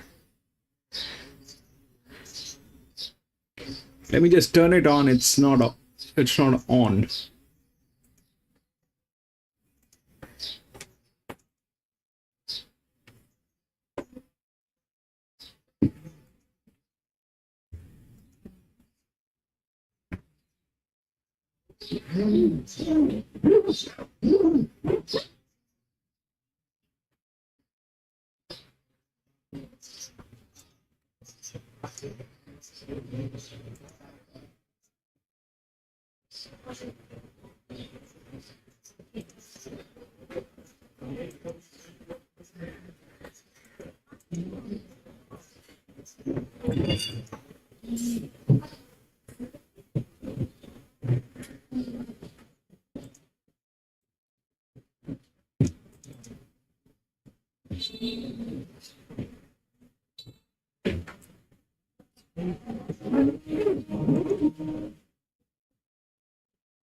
Discord link expired.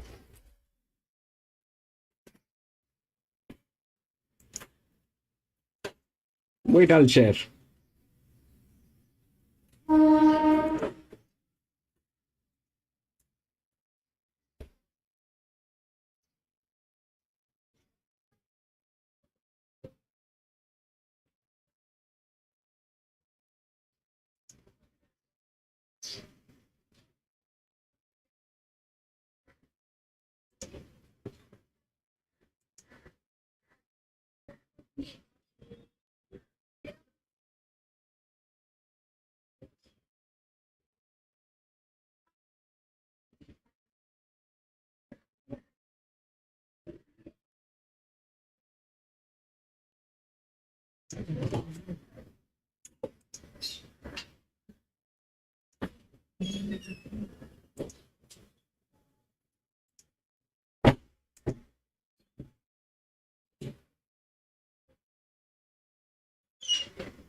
I don't know. There's something that I'm not able to get right now, Araman. But I'll fix this.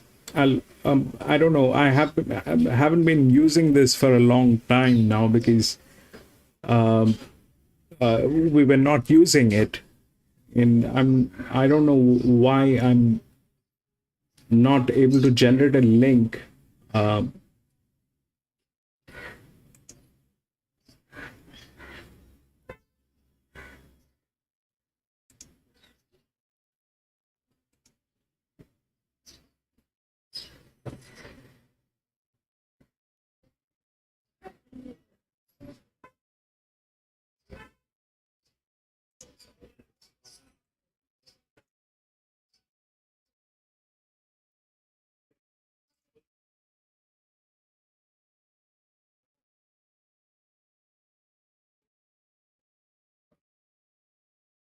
So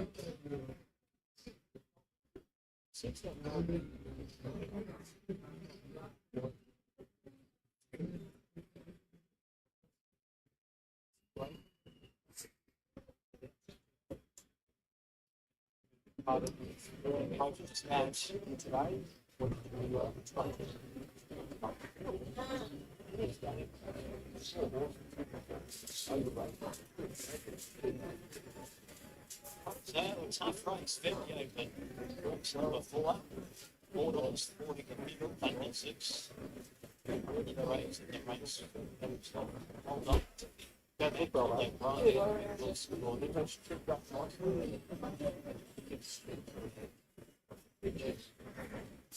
Assistant run is not before she is.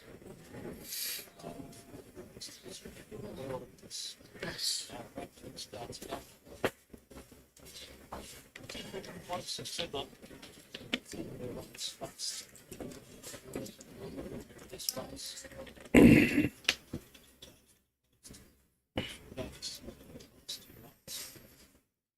Moving it now for race 4, the 50 minutes made it.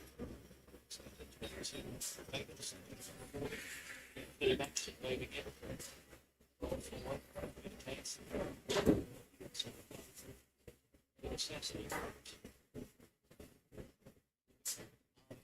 $5.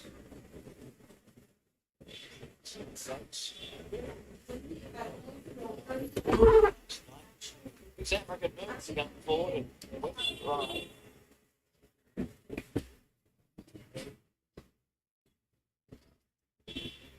That's fine.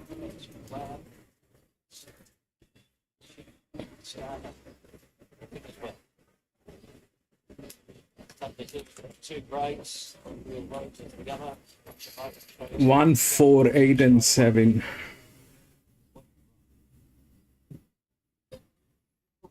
One is in very good hands, but will it win? I don't know. 8's good. And this distance has always been with the 5-year-old mares. So kind of I like that. But I'm out. I mean, I don't have the money to get into this. My bank accounts are frozen. But even if I had the money, I would have stepped out of this.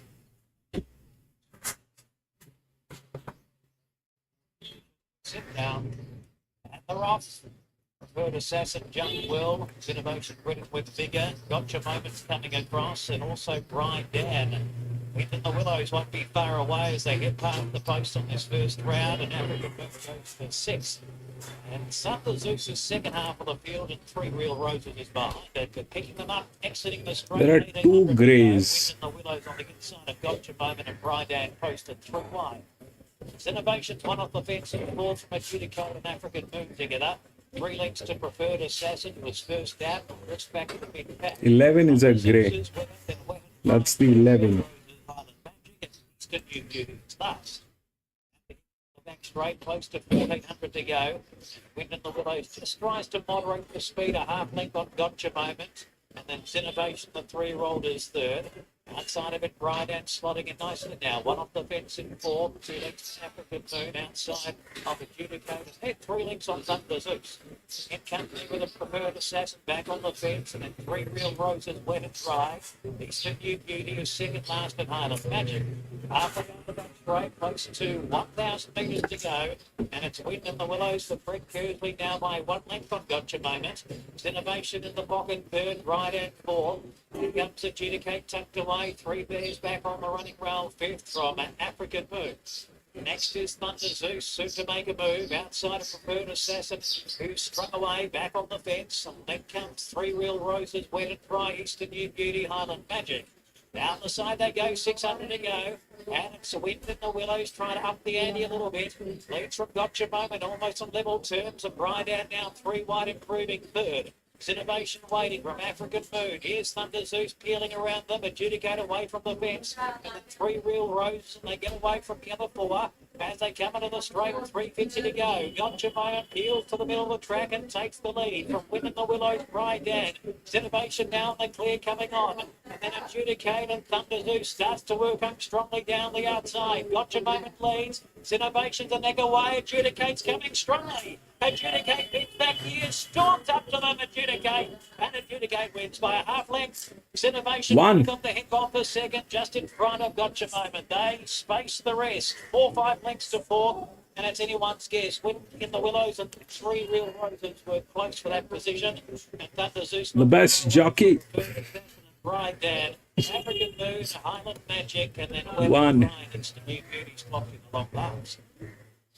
Well, continuing a good run over the last 24 hours. And that's the improvement. Tussle. Brilliant, Donovan. Back. Passed by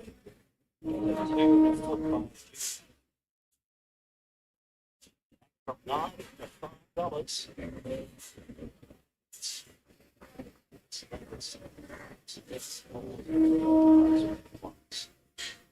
One first. Second. To the others. Wait, they'll come up. But that's a brilliant job, Automan.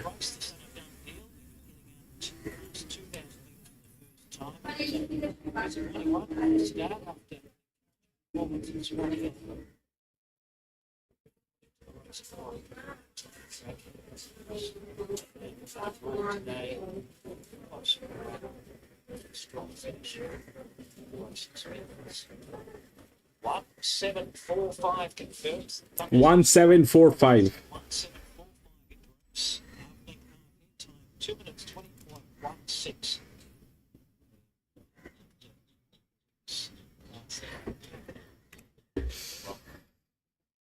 Well, we'll wait for Johnny to come back to start. He's still just putting on the back stroke, so it'll take some time. In the meantime, let's go back to Olivia in the studio to recap race number 4.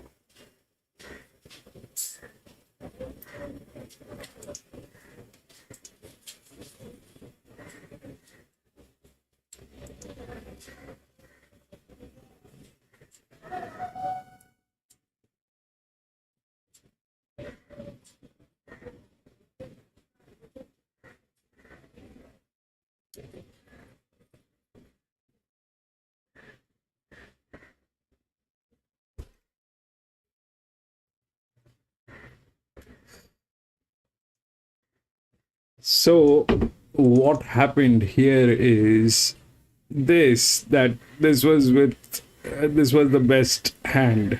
This was the best jockey. And it just won. If we go through that, then that's what it is. 4 was well within the thing. 5 was there. 1 7 7 was the neutral. Anybody can beat it. So today it was the day of the 1. Today it was the day of the 1. But why that 8 lost even after with that is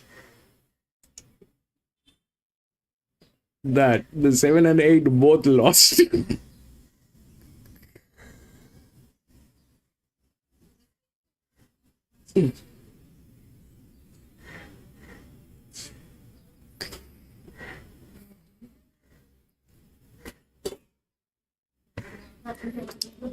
That just happened. Anyway, we'll go to the next.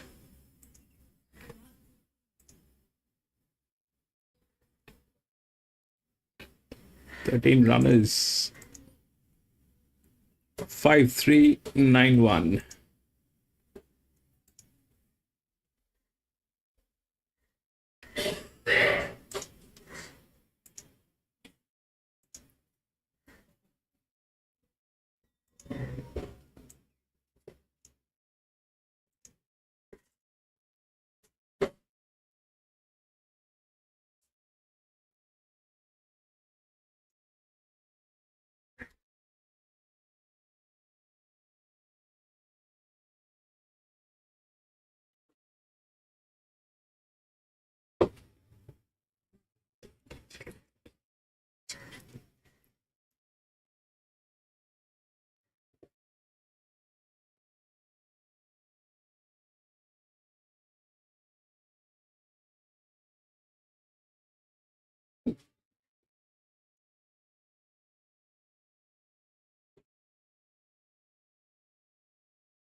1 win, 4 minors from 13 career starts. Karashan Chloe is $3.60 out to $7. Last start winner of Panola breaking its maiden on the 20th of April. Then you've got Octahedron at $11.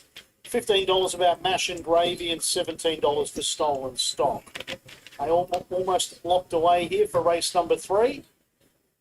Mash and Gravy's out of line with Stolen Stock, who's now just going in, and Moveen. So Moveen and Mash and Gravy, the final two to complete the lineup here for race number 3. Take a pick, the short price favourite, $1.80. I don't know if you got the $2.60. That's been gone for a while now. Moveen goes in. Set here, race 3 over the 2,075. Class 1 plate. Favourite number 7, Take a Pick. Red light blinks away. Ready to go. Excuse me, they're about ready to run. Stolen Stock just a little mighty. They're off. Take a Pick was okay way down low, but not the best in the stride. Showing good speed out wide was Mash and Gravy with Stolen Stock, Octahedron, and I Love This Song pushing up now to take it up. Behind them in around 5th place was Namaji, then Take a Pick, who lobs into a good posse. Karashan Chloe hits outside Henry's Faith. Then came Baltic Way, Moveen, and last of all, Delkoff 10 off the lead. They'll sort their order out now. I Love This Song holds the rail to Octahedron. They'll make play in front. About a length further back, Stolen Stock. Namaji was down low. There's one even wider on the course. Mash and Gravy, who's obliged to be deep working forward. Take a Pick was midfield defence, the odds-on favourite. Covering it up was Karashan Chloe. They're running in pairs at the moment. A length and a half further back, Baltic Way, Henry's Faith. 2 movement, and last of all was Delkoff. 12 lengths would spare the field here. They're right down the back now. 1,200 left to run. Octahedron. By neat length to I Love This Song. Then Mash and Gravy, who may have got in now, was deep early in the run. Then came Namaji, Stolen Stock, Take a Pick. Karashan Chloe hits outside, then Baltic Way. Henry's Faith. Last of all, the inside was Moveen with Delkoff. There's still 12 lengths spanning the field. No change in the order. Marching down the side now, the lamplighter is Octahedron. 2 Mash and Gravy at the 800 metre mark. No changes yet. Then I Love This Song, Stolen Stock, Namaji. Then came Karashan Chloe, who's trying to keep Take a Pick in a pocket at the moment, and is doing so. Then Henry's Faith, Baltic Way, Delkoff, and Moveen last of all. The favourites all hemmed up midfield as they work up towards the 450. Octahedron, Mash and Gravy, wider out, Stolen Stock. Then came Namaji. Karashan Chloe's chiming in. Take a Pick's gone back to the inside, just needs even luck. His run up behind them. Wider out on the track was Henry's Faith. They wheel the corner. Karashan Chloe hit the lead from Henry's Faith. There's a run now for Take a Pick, but still 4 off the lead. Karashan Chloe from Baltic Way. Then Take a Pick. Karashan Chloe in front from Baltic Way. Henry's Faith, Take a Pick, and Karashan Chloe wins. Beat Baltic Way.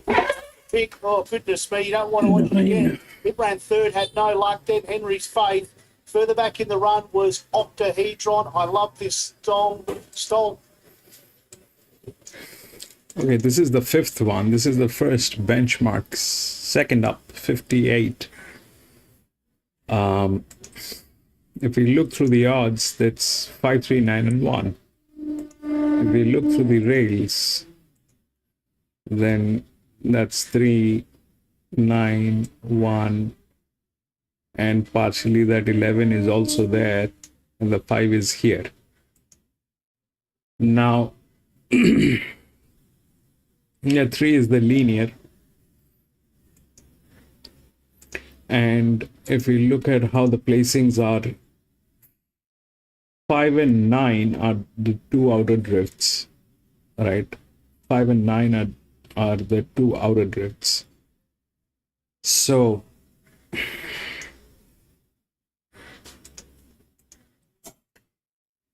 that 5 is coming from gate number 1. It's a good horse. There's no doubt it is a good horse. It's in very good hands. And but the problem is this is a drift, so this doesn't need the rails. This one is within the rails in very good hands. If we look through the projectile, then it is 3, and then we have these 2 horses which are there. 12 and 13, out of which 12 is a pretty strong neat one that's there. 13 I am not sure, but 12 is definitely a lethal one here. And so honestly, the thing is, this is a linear, but it is not a strong linear. Plus, it is also going through management issues. 9 is larger than this one. 9 is larger than this one, which is coming from gate number 7. So this basically is the second horse pool, right? This as a favorite, this cannot be a favorite. I mean, technically it is not the thing. So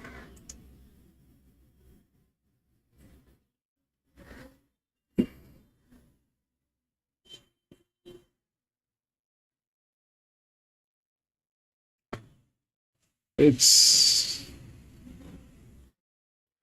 again, the best jockey is on 7. The last distance, the same distance was won by the jockey. The jockey is here, which is an EW position. So that's gate number 9. It's that's the best jockey handicapping here. That's the best jockey handicapping, which has been done on the 7, which is gate number 9. 7. And then where is gate number 8? 8 is here with 0, which is in very good hands.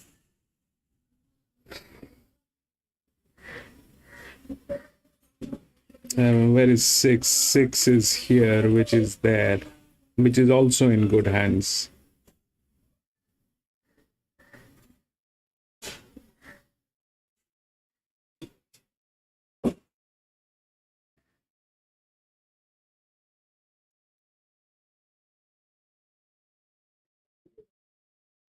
See, the 3 is the linear with a lot of pressure going on, but this thing is not supportive enough. That's probably not the case. The 9 is the second horse pool. We've seen the second horse pools doing the damage when it is that kind of a confusing stuff. But here the 7 has the best jockey, which is gate number 9. 6 is here, but 7, 9 in between, there is this one, which is with 0 pressure, good hands. This is lot. This is okay. This is better. 1 is also good, but the 6 is very much there. Probably. Because these are like disastrous teams. These are very bad teams. 71%. This one is doubtful. I don't know. 3 on papers, it looks good, but it's a linear. It should get a place. But honestly, if that's what it looks like, then I probably think this one has a better chance, the 1. But that's a management issue.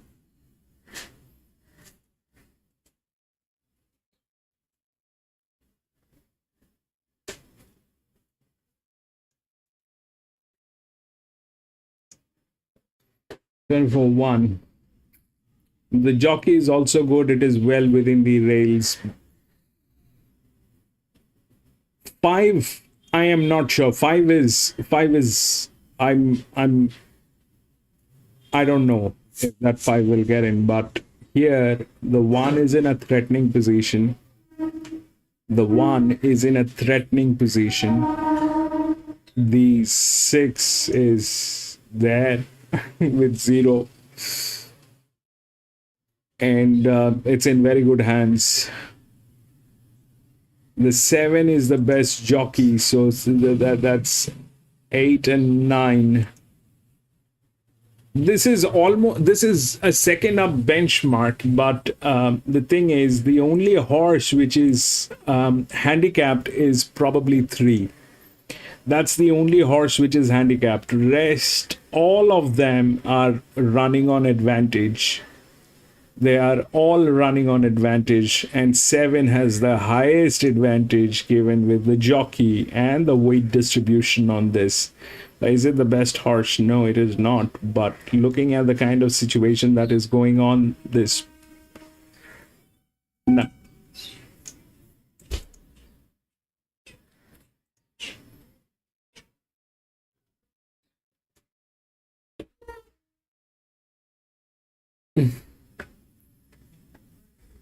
Empire wins. Grafton.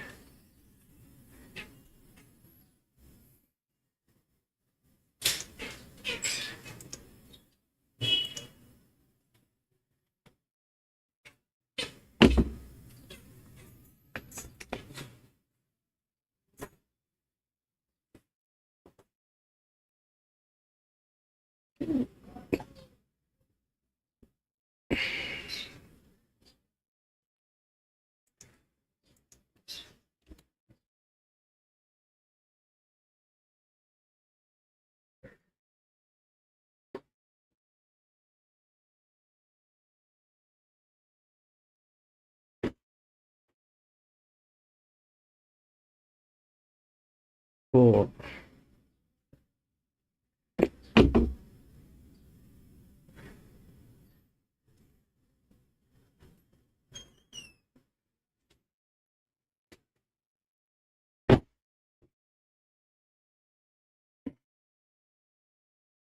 Four has got no business. 5 is the favorite. It is because it's got a dedicated jockey.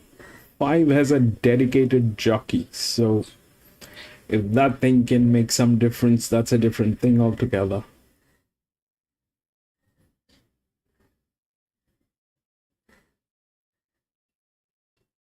It's also the best hands, probably. 5. But technically it is difficult. Technically it is difficult.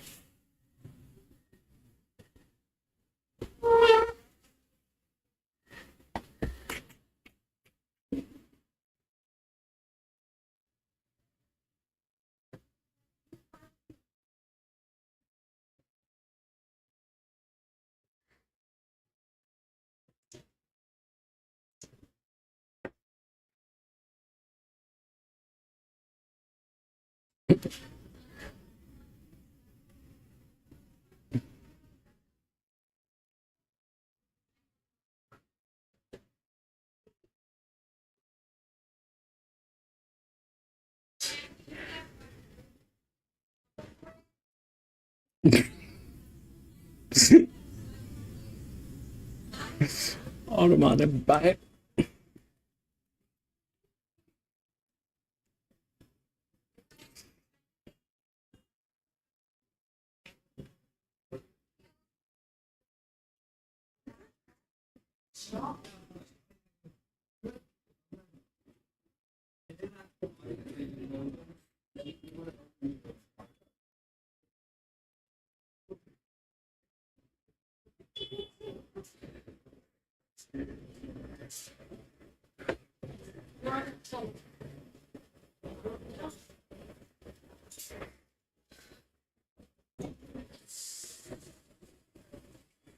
Which one is the Ottoman Empire?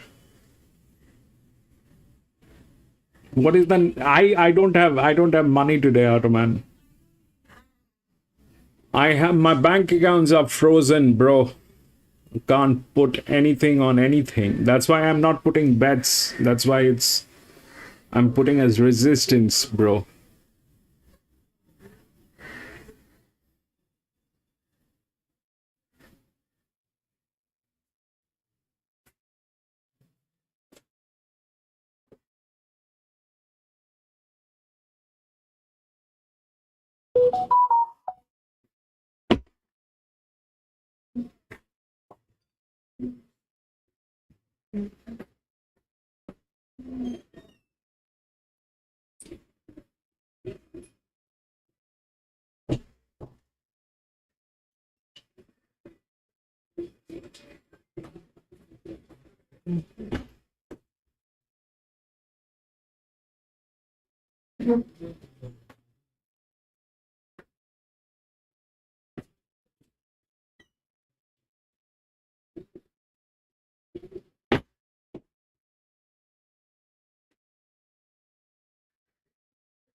Ottoman fleet, the UK, Godolphin.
Can't even hear what they're saying. The volume is so low for this particular track.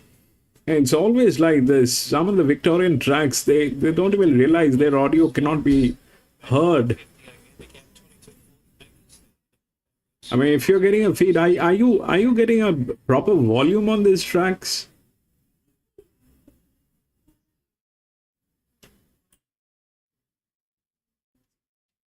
Can't even hear what they're saying.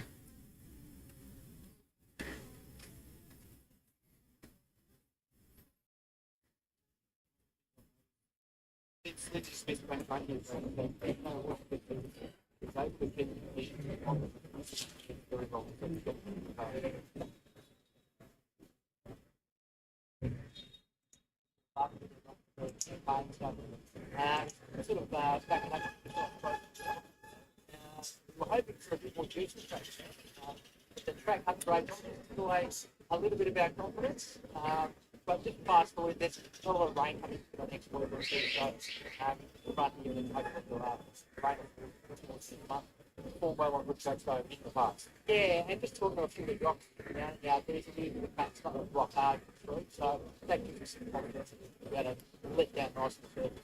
Randy's form comes to go on 11th, second, 12th in second. That doesn't bode well for you, but he can run the top 3 or certainly win. Oh, yeah, for sure. He's definitely got ability. I can see you come find.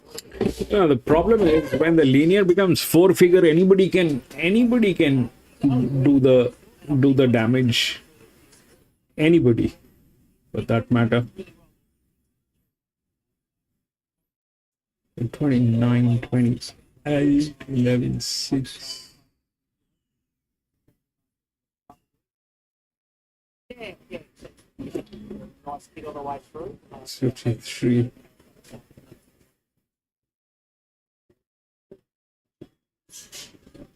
Yeah, that's 13, I don't mind talking. They're up and down.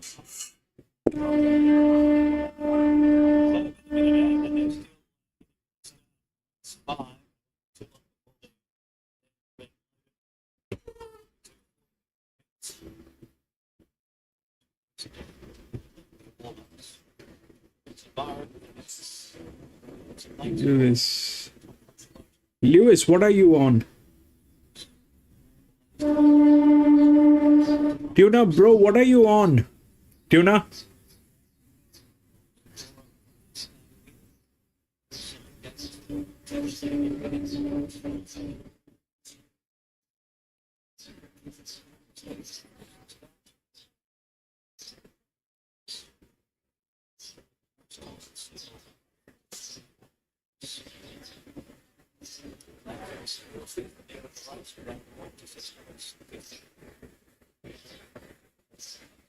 Lot of good outfit, man.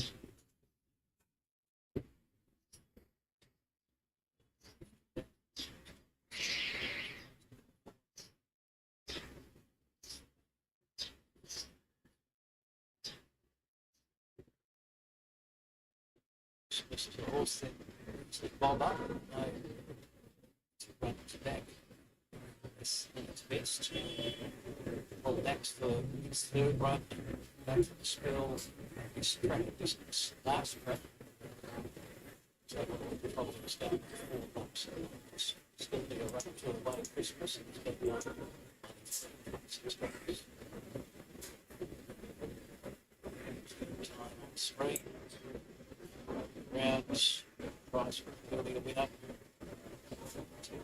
I think that one being loaded. 3625. 12. Back today. 3625. Octopus 50 loaded. I hope the 3 wins.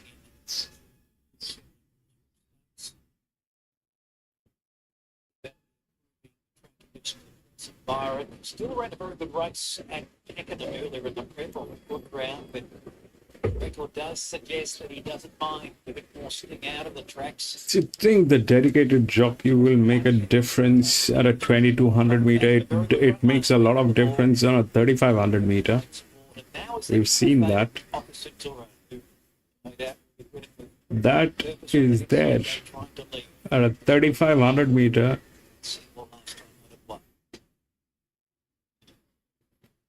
5 has the best data, but 5 also is in. 5 has both sides of the coin. It's got advantage. It's got disadvantage. Both. It's got all the disadvantages. The only advantage that it has is the dedicated jockey, which works on long distances. Especially, we've seen the Melbourne Cup. The Australian Cup. Opposite Tour is burrowing through down near the inside, but looks like it might try and take a trail. All dedicated jockeys. 3500. 3 should do the job. Let's see. And opposite Tour is third. And then comes the Octopus, who stuck out 3 wide from Darkbear Steel. Prince of Byron has been able to recover after a moderate getaway. It's now midfield back on the fence. Chico Sonato, keen in the run the outside from Christmas, the Oxman Lucania. And one is doing that thing right now. One is within the range. One is okay. One is good. Looking for a double. Here's the Octopus moving around the mark, being caught 3 wide. Will soon be second and give some cover to turn time. The 7 climbed up. About 3 lengths off the lead. Darkbear Steel is Jesus Christ! The 7 is climbed up. 3 wide, 4 wide in fact, and then comes Christmas. That's the jockey. Prince of Byron's away from the fence. That is the jockey. The 7. Star followed by Lucky He Left, who's back second last, and Toby Saru. Top of the track, Alandia still commands the race, a half length on the Octopus, getting closer. Opposite Tour has enjoyed a nice trail, third from turn time, and then comes Chico Sonato doing the hard yards. Christmas is next, following the fence, and then comes Fair Steel, who was shuffled back but gets going now in the orange jacket. Prince of Byron's being pushed along a little bit. Here's Lucky Left circling from the Yachtsman, 2 lengths Lucania. Toby Saru starts to get for the race, and then comes a Blue Star in a very compact field. Hold on, baby. 400 to go. Hollandia still leads. The Octopus gone. Here's Chico Sonato and Okasatora's off the leader's back. Christmas trying to come into the race from Zarpair Steel. Prince of Byron held up midfield and Lucky left starting to make good ground down the centre. Hollandia leads 3/4. Okasatora, Christmas, Lucky left. Prince of Byron Man. still Hollandia in front. Lucky left and Christmas coming. Hollandia, Christmas, Lucky left. Oh! Ooh. Hollandia or Lucky he left. They're the two. Christmas has just missed out third. Prince of Byron in behind, maybe fourth, and then followed by Okasutura, followed by a little break in the field for the Yachtsman. Taking Sarua Blue Star, Lucania, and then third time the Octopus, Chico Sonato and Zarpair Steel. A photo finish. Hollandia will win. Hollandia will just scrape in. Linda Meeks brings up a double. It's led every step of the way. One. Held off Lucky he left. Who's come with a belated rush. Christmas Is that in the middle. two? Run in third. Six. The one just gets in. $5.50. Two. That's 58 grade today. Was somewhat of a disappointing run last time, but it was. And $65,000 2-1. race on Good Friday at Chuka. Good field. Good class. Back 58 grade. Positive ride from the low floor. As I mentioned, John Maloney and second big building records. It's fourth win. Till last break, once he got out to this distance run, he was able to win a couple of times. 64 grade, so that this level is definitely. No, 1-1. 1-1, I think. $17, Christmas at $26. They were eating into the margin of the well-backed third favourite. Just missed out. It's 1, 2, 4 and then 5 opposite Torres run in fourth. So 1, 2, 4, 5. Interrupts time. 1, 2, 4, 5. 6. Back with the second winner of the day. Trainer. And some of it's trackside. Let's see from short. Short hand, short half hand. Right. Pretty fit. Rock hard fit. Then we'll see the last ball of us. The sand down the road. That's really good. Quick stop. Quick sit around here. Stand back very well up.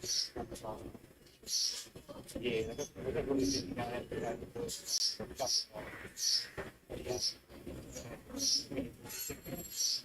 Yes, hang on. Hang on. It's not awesome, but the next 4 minutes, 24 start, that's why the budget started well.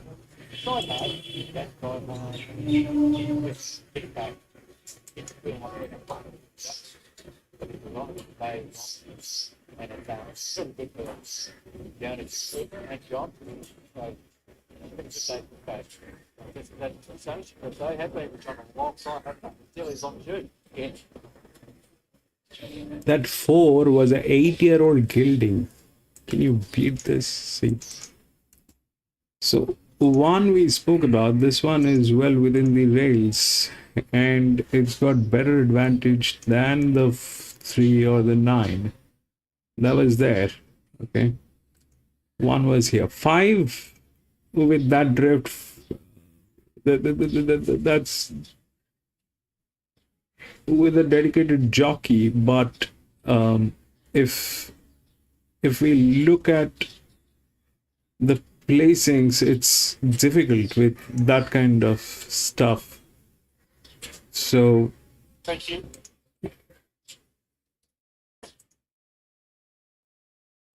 one 6, 12, 4 and 2 were here. This one was an 8-year-old gilding.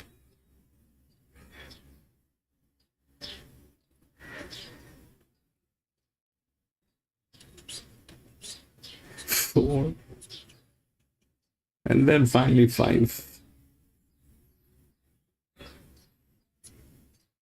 So this is also something that I've noticed, that the moment the drift gets within the rails, it becomes a problem for that drift. I don't know how that happens, but the drift needs to be here. This drift, if this was here, then this is good. But when this is up here, then it becomes a problem. 9 did we win, 6 into $5. Nanking, 850 into 550. 10 Grafton Avenue, the one I fancy is 9 into 650. 1 bang hole, 480 out to $8. They're the main chances according to punters. 3 the favourite. My numbers for race 4, 10 on top, 9 3 2 in for the minors. They're off to the guts. 5, 4, 3, 1.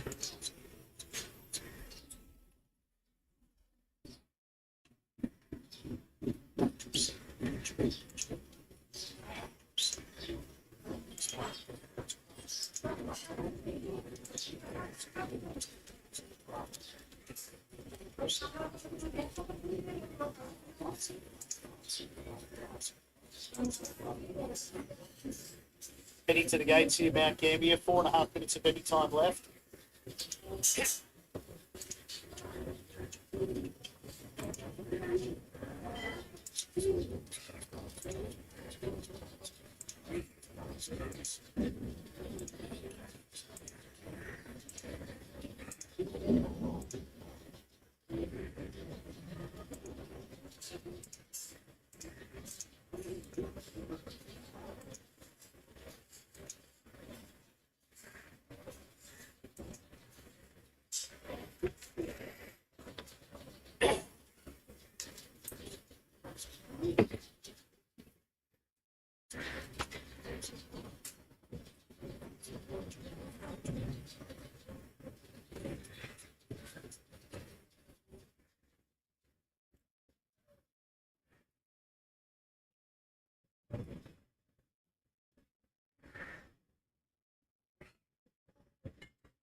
Horses are at the gates here. This is race 4, 0 to 54 handicap over 1,214 metres and 3 pinchbacks the favourite here. Just say before in the radio, this horse is always heavily backed.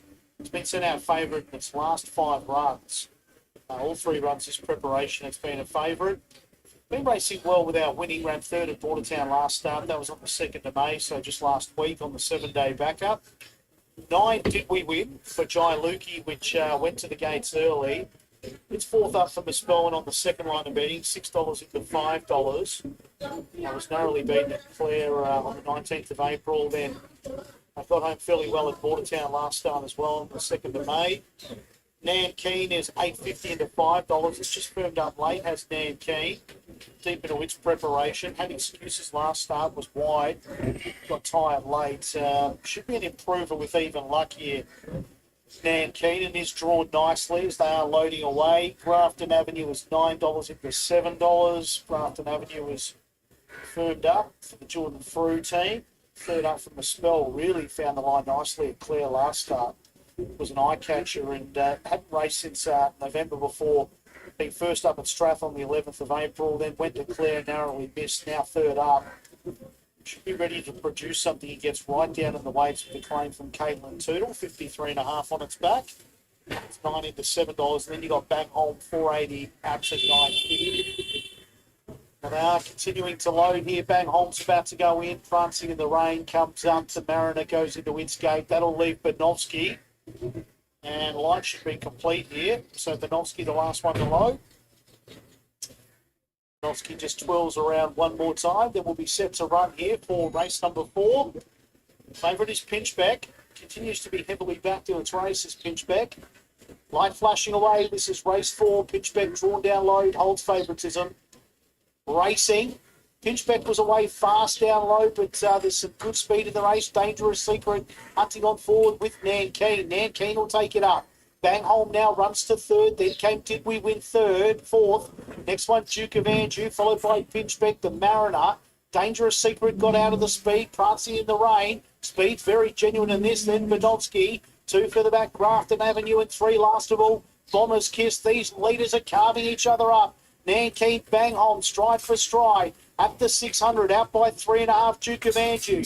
Then came Did We Win, Pinchbeck the inside, the Mariner. Benowski hits back, Dangerous Secret, Grafton Avenue. Prancing in the rain, and 3 last of all was Bomber's Kiss. They march up to the 400. Will they come up for air? Bang Home and Nankeen. They've been at each other the whole way. They're starting to get close to the pack, headed by Duke of Anjou. Pinchbeck's running on strongly, then Did We Win? Dangerous Secret and Grafton Avenue, 7 off the top. 200 left to run. Around the dog leg they swing. Nankeen might have beaten off Bang Home. Pinchbeck's running on. It's Nankeen. Bang Home comes again. Then Pinchbeck. Nankeen in front. Pinchbeck's the danger. Nankeen. Pinchbeck. Nankeen. Two. Tough win off a hot speed. Beat Pinchbeck, then Bang Home. Grafton Avenue. 2. All right, this is the 6th one. If you look through the odds, it's 5, 4, 3, and 1. So that 5 is the favorite. 5 is the linear. And if we look through the rails, it comes here. This is the second linear. The 1 is the second linear. Now the 5 is in good hands. 1 is just in the best hands. 1 is just in the best hands. It's got the SPR. So ideally it should be 1. Now, here's the thing.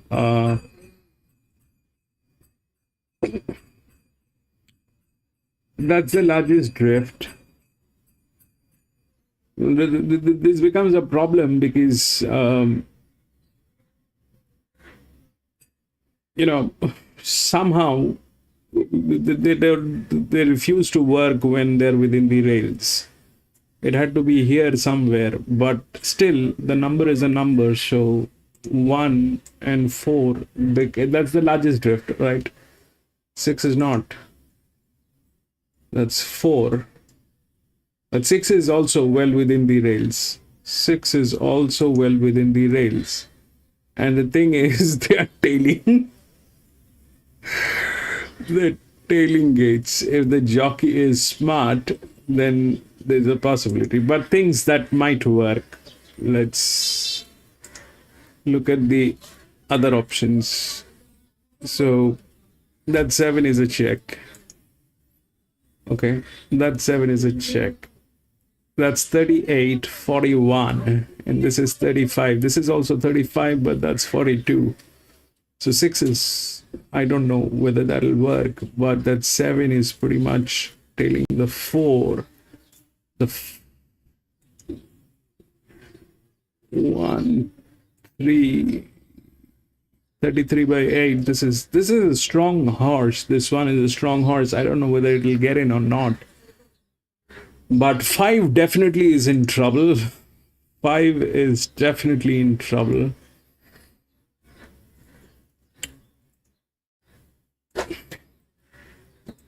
That's 5 and 4. That's the largest drift. 5 and 4.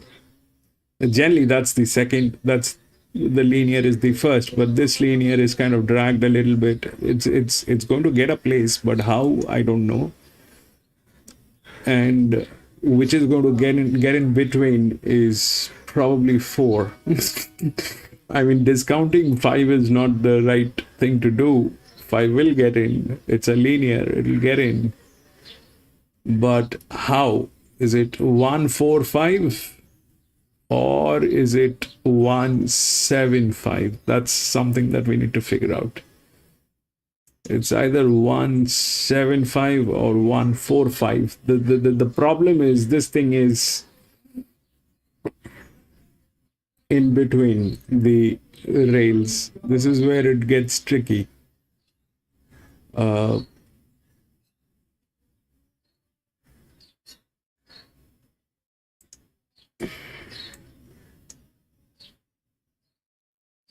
That's there.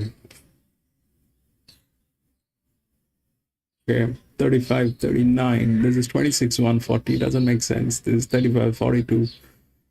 This one has a league race, so that's the thing which is there.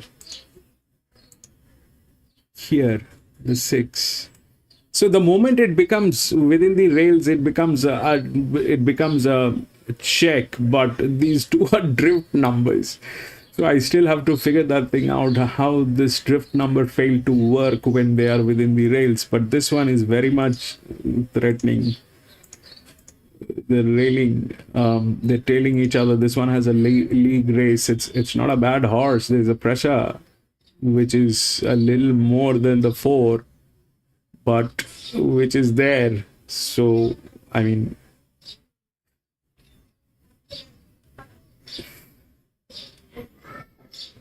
and 5 is with 279, which is way more than this one.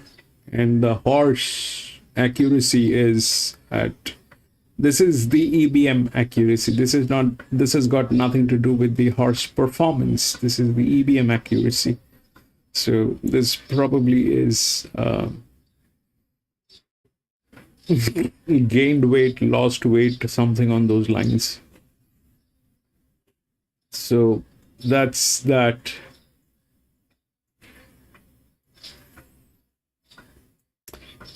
Should be 145 or 175. 4, if that 4 fails, then it is either 145 or something like that. 8 and 12. Grafton.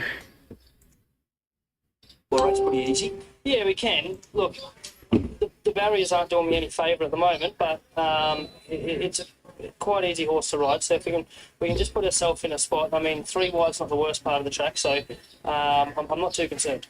Race 9, Friend in Need. Geez, I loved her win last start of Ballina. Yeah, most definitely. Look, I got a little luck on that horse at Ballina that day, so I expect.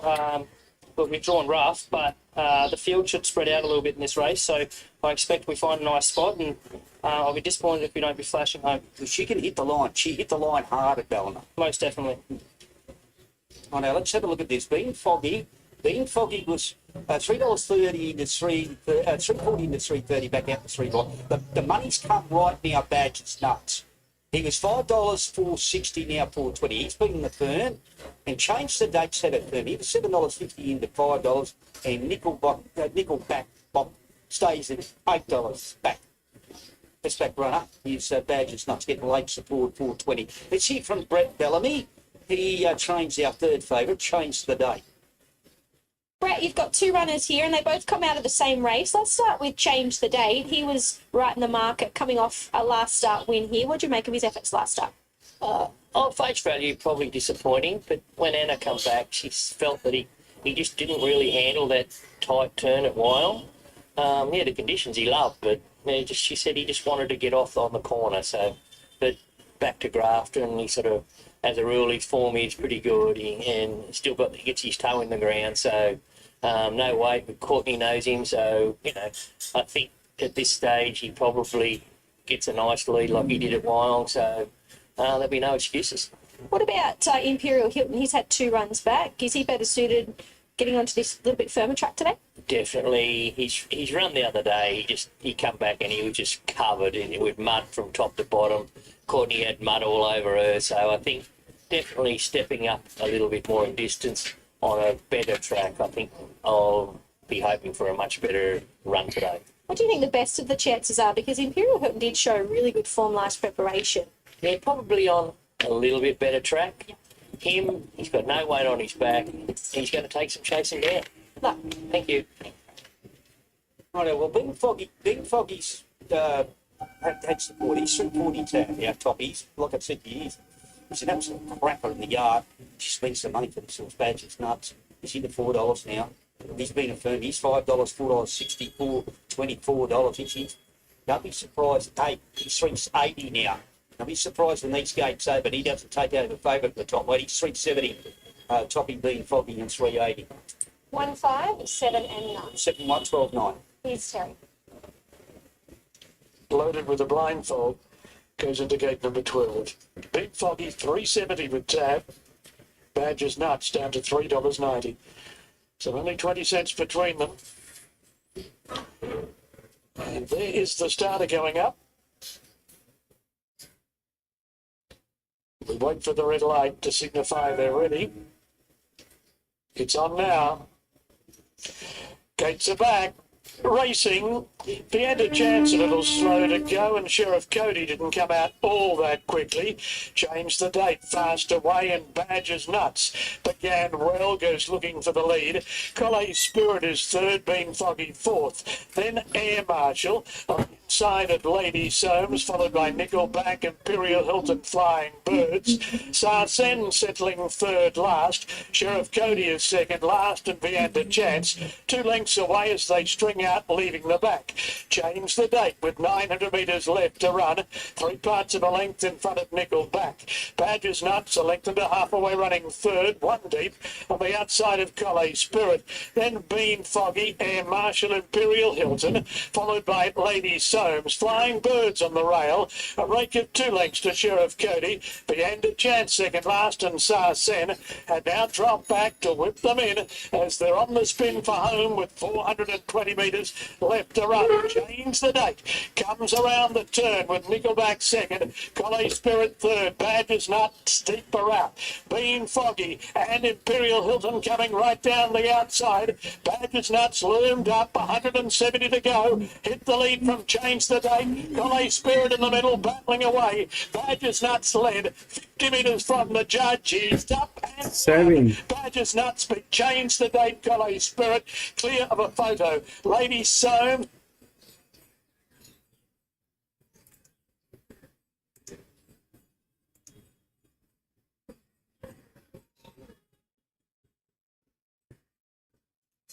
Two is a color.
The 3 has the best jockey. 3 has the best jockey, baby.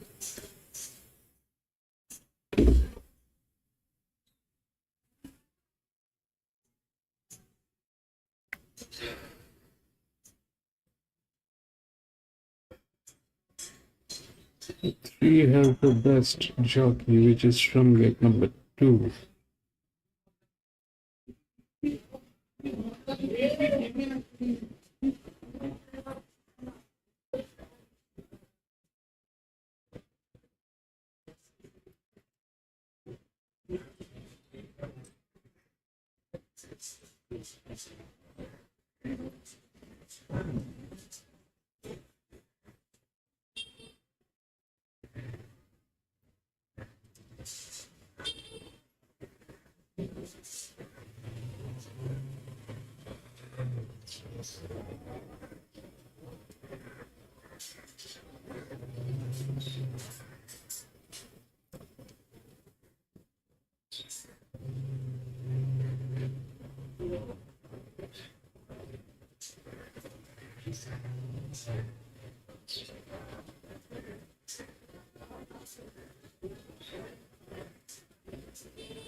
The way to start for race. Yeah, charge bets 60 flags. Still, speeds.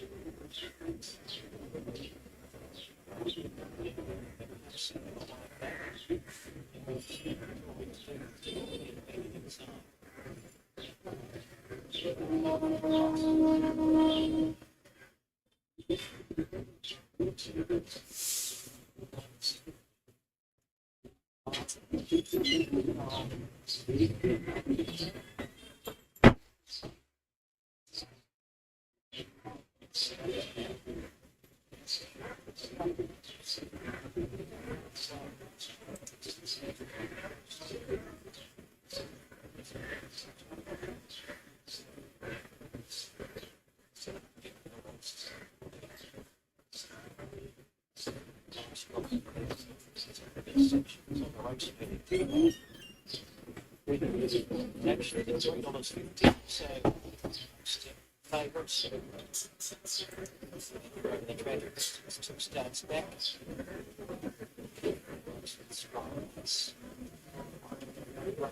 Roll, confidence, speed, up to my thumb.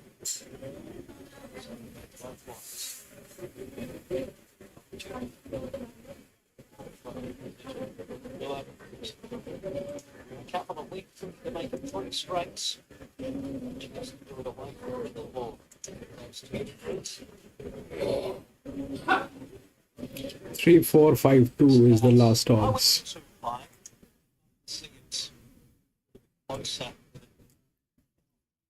Three is the 3452 has become the odds. 3452.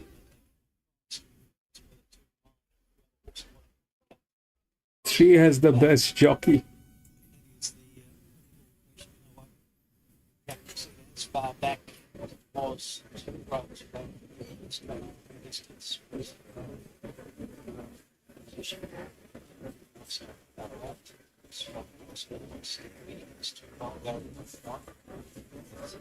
Not a huge fan of the barriers. John Allen with a winner earlier. Rides 2 by. Pure Rain to come up. Lure. They're charged. Bench makes it. Water. Lure.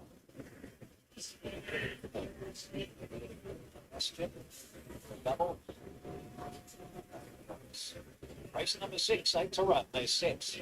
Under my thumb, going well. They're off. Under my thumb jumps smartly. Tories D and Greensill are working across from wide gates, and then Transactions and 2 by 5th. Next is Pure Rain off the speed, and Blue Allure coming across now 3rd last, and 2 legs good luck for us. So it's Under My Thumb who's the inside advantage to get through and lead from Greensill and Transactions, and Tories D the Great 2 by midfield 5th. Good position for him from Blue Allure, Pure Rain. And Love for Us is 2 lengths away as they string out, coming up for the corner, 500 to go. Under My Thumb leads 3/4, Greensill and Transactions travels well 3rd. Tory C is niggled at, 2 by travels kindly and now gets away from the 5th, brought to the centre, and they'll follow by Blue Allure as they come into the straight. Under My Thumb still swinging along in the lead, leads 2 lengths Greensill, who's under GRS and Transactions coming out of the pack, and so is Toonpine. They're chasing down Under My Thumb. Transactions and Toonpine on the outside go up together. Toonpine got his head in front, and Toonpine wins by a head. 3-4. Transactions, and Under My Thumb got awfully tired, but hung on for 3rd. Just in front of Pure Rain, and then came Tories D, Blue Allure, Greensill did run out the trip, and Love for Us was last. Toonpine, low draw, 5th offence. Task was a pass throw, not be for him, smaller field. The Transactions came into the race. Toonpine just had 3, 4, 5.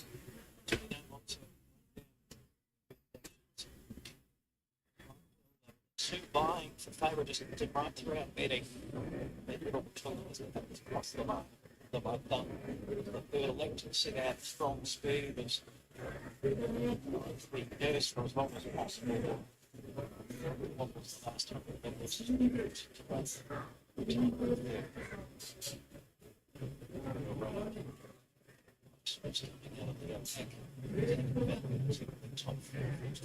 Interim 3, 4, 5 and 7. 3, 4, 5 and 7. Yesterday, 3, 4, 5 and 7 interims. Time 1 minute 5.26. A victory. Bloody. 4. It's won for a little while, but he really broke that race. He was successful back in March of last year. 5 actually came third.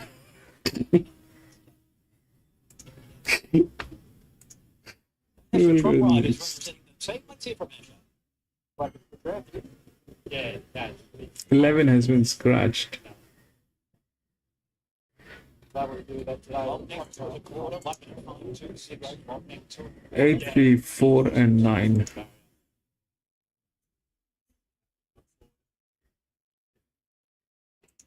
So, always particularly takes a bit of flex to get up and pull off, and then it's start forward again.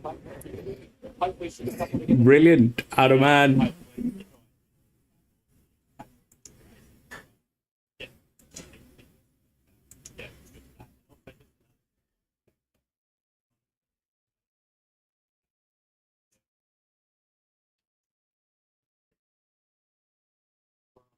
a couple of weeks time, for a similar class race to bounce it back again.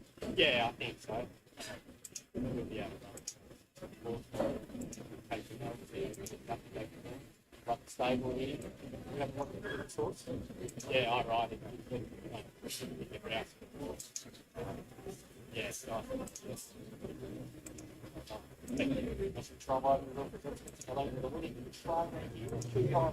It's got a hand enough horse over the 24 starts since it's field win at the 6 minor place. It just takes it over 100,000. And at 460 days out. So, yeah, it's been that time, but it has been a fair practice since we've seen it again like we did today. And I know that the horses go through them and which is very similar to our previous course. I think it was the pick of the yard. I think we've got it right here today. It's run right up to us. Nice speed on to the race.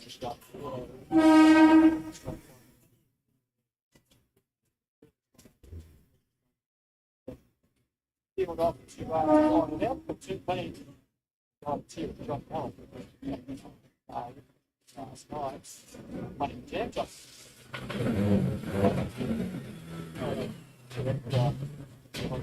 Well, just probably get some spot in there and speed up today. We're going to make sure towards the end to be honest. And about the time stop just on it, done well and took it. If you were going to draw up and winning a race, that would be exactly the way to do it.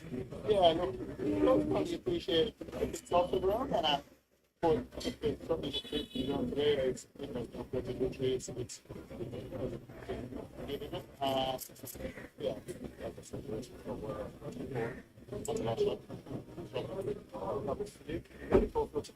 Another one.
5.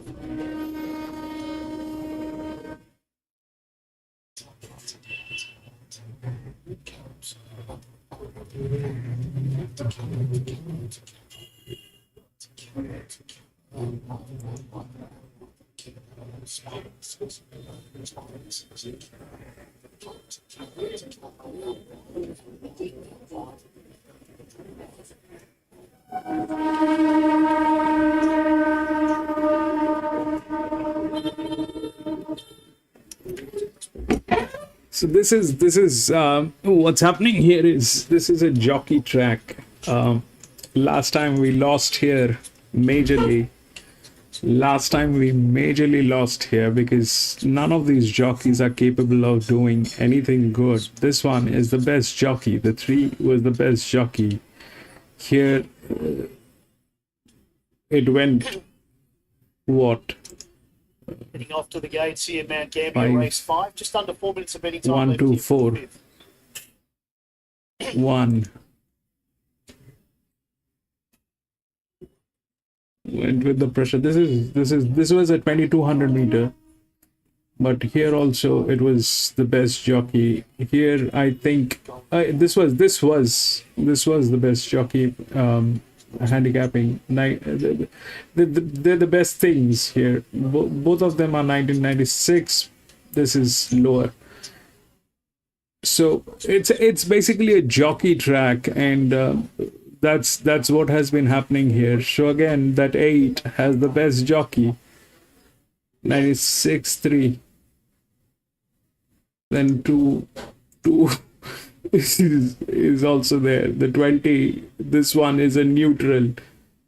So 8 is the best jockey. 8 goes through the rails as well. But generally this should not happen because that's an EW position. And there are no other linears. This one, the 5, is the linear which is out from the rails. This is with the best jockey. So 8 is the thing. And the other one is here, which is 2. But this horse is like 21, 20, so 210 probably, maybe. If all the other jockeys are sleeping, then there is nothing that we can do. It's a jockey track. This is exactly what went wrong the last time. We couldn't figure out. I mean, I was not in a position to figure out what exactly was going on, and then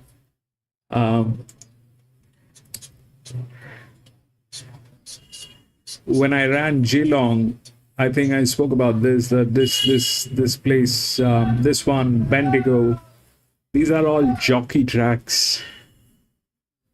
These are all jockey tracks.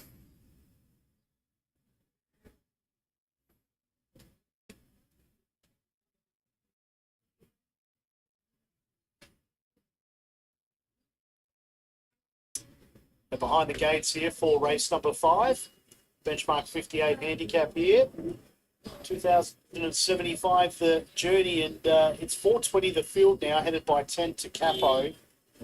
He went up $5 into 420, has been placed its last 2 across the border. And 5th at Narracool, 3 starts back as well. Has been placed here before. $5 into 420. 3 but Donkey Donk, 390 to 480. Is a winner at Narracool, 3 starts back. Racing well.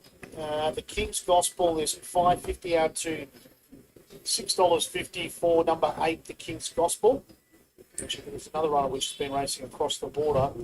Looks to be good enough for a race like this. Then the True Believer is $8 in from $9. King of Avalon, $6.50 to $8.50. Golden Garden, $8 to $9.50. $10 about Rapid Impact and Smiling Assassin. So this is a very tough race according to punters. I think they're right. There's many chances. Most of them are loaded away. Golden Garden now to line with Talawa and Rapid Impact. The rest look like they might be loaded away. This benchmark 58 over 2075. Capo is the favourite here at 420. Thank you, Merck. National Racing Service joining us. All our relays across. We're just waiting on Talawa and Rapid Impact to come forward. Golden Garden is in with the barrier staff in the centre of the line, and next to it just getting a little bit Last up is to Capo, but it's down now. Rapid Impact about to come up. $4.20 for Donkey Kong, $5. $6.50 the King's Gospel, but there's many chances in this. A lot of each way hopes. The sets are run. King of Avalon just getting a little flighty. Settles down now. Next number 5. They're off and racing. Capo stepped well, the well-fancied runner in the centre of the track, and is going to hunt on forward to Capo. The True Believer's also swinging over from a wide gate, and running to third was Fast and Forward. Then came Telawar, who's posted deep, but Donkey Donk inside with underneath it the King's Gospel. Further back in the run then as they settle down was Rapid Impact, followed by Out Rival. It's inside Smiling Assassin, and Golden Garden was the last one. They're out of the straight, circle left to run here. Capo took it up. Talawar's working overtime 3 deep. The True Believer keeps it out as the speed looks pretty genuine. 1.5 further back then, King of Avalon Fast and Forward. The King's Gospel was around 50 inside as they string out now at the 400. 3 further back for Donkey Donk. 2 Out Rival, 1.5 Rapid Impact, Golden Garden and Smiling Assassin, the last one. Gee whiz, they've strung out like mum's washing here. 14 lengths top end of tail with around 1,100 left to run. Talawar in front with Capo. 1.5 to True Believer. Then came King of Avalon. The King's Gospel was 5th, nailed to the rail. Then came Fast and Forward. 4 further back for Donkey Donk. 1.5 then Out Rival. 2 Rapid Impact. Smiling Assassin and Golden Garden, the last one. Look at them go in front. They're tearing each other up. At the 800, Talawar and Capo. They'll sleep well tonight. Out by 2 to the True Believer, who's been scrubbed along off a hot tempo. King of Avalon searches up around it. The King's Gospel is running a nice race down low, just needs a split. Then came Fast and Forward. 3 for Donkey Donk. Needs to get the jet slit soon. Then came Golden Garden, Out Rival under pressure. Smiling Assassin and Rapid Impact, the last one. The 400's behind them. These leaders might have put up the white flag. Capo and Talawar being joined by the King's Gospel, who sprinted quickly. The King's Gospel in the centre of the track. The fresh horse on the scene raced to the lead from King of Avalon, Fast and Forward. Then came Capo. It's the King's Gospel in front. 100 left to go. Racing away. The King's Gospel's going to win well. Goes into score by about 3 lengths to Capo second. Third, Fast and Forward. King of Avalon. But Donkey Donk never got into the race. Golden Garden. Then the True Believer. Smiling Assassin. Out Rival. Further back then was Talawar. And Rapid Impact was the last one in. The King's Gospel, $6.90 the win, $1.80 the place, ahead of Capo, $2 the place, and Fast and Forward, $3.10 the place. They'll be the dividends. Interim numbers should be 8, 10, 9, and 6. Just waiting for them to semaphore officially.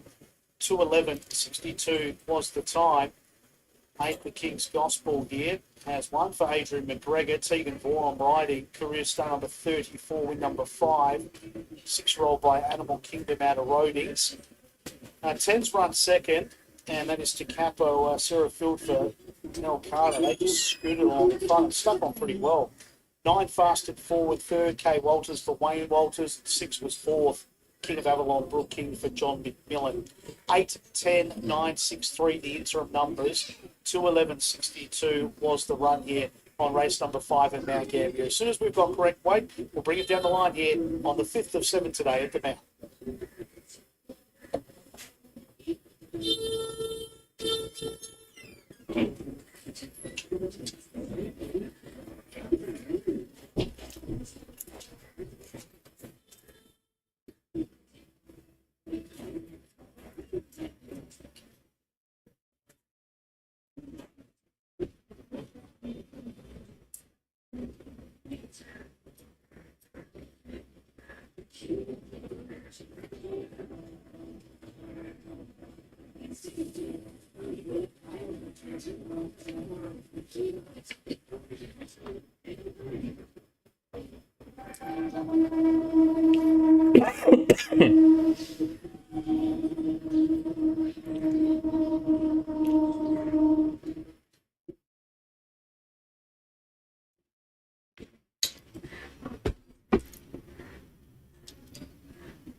Yeah, give me that one with today. Yeah, I think so. I just found the right race for you. So, yeah, great. He's not going good.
The man, 4 wins.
They're second and third, elect to Appleby. Then comes the life sentence going through the middle, and Lucky Compass trying to slide in over racing 3 wide. From Showboat and then Swagaga, all followed by Thick Hard and Fast, and then Treasury Place. Dreams Come True, Will Back, and Akahata is with it.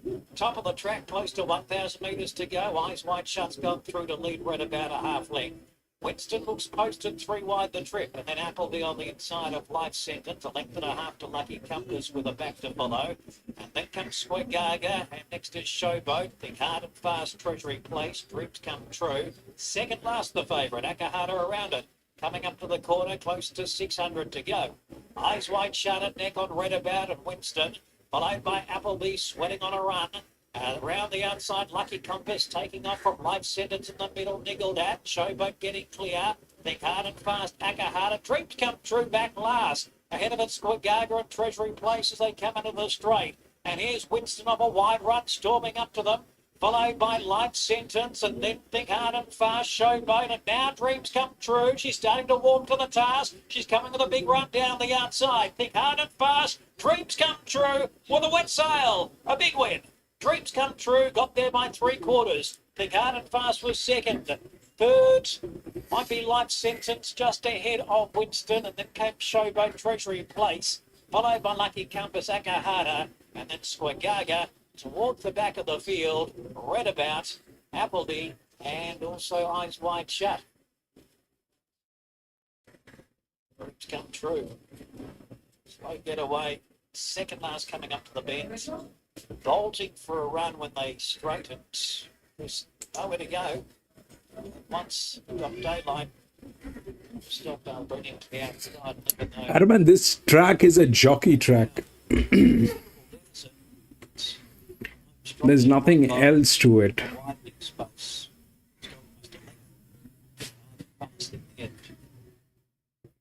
This one is a jockey track.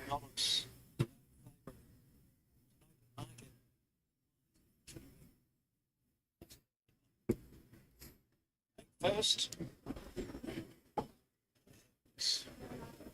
beats the 5 Hard and Fast. Six was there behind. I'll wait for confirmation to Stockdale. The Bear score first up from a break. Most importantly, been able to record the first week in Australia.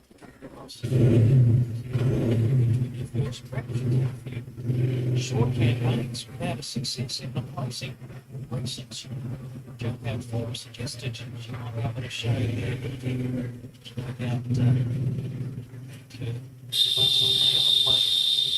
across the test. Now it is 851 and 4. Confirming those numbers, 851 4. Improvements 1 length, 1.5, time 131.61. 851 and 4. That win, Olivia. So what happened? 8 with the jockey. 5 was the linear.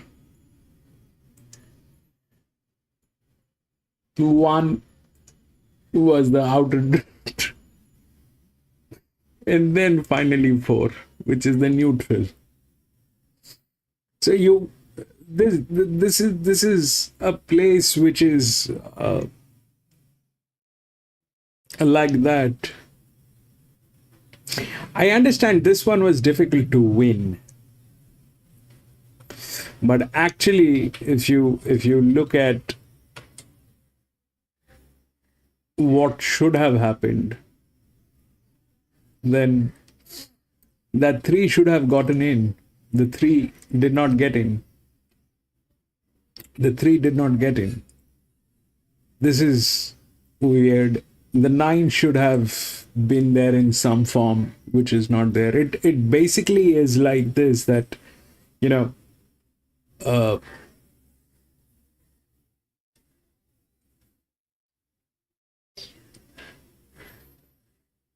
it's a jockey track. The jockey, you've seen what it did, and that's how it is.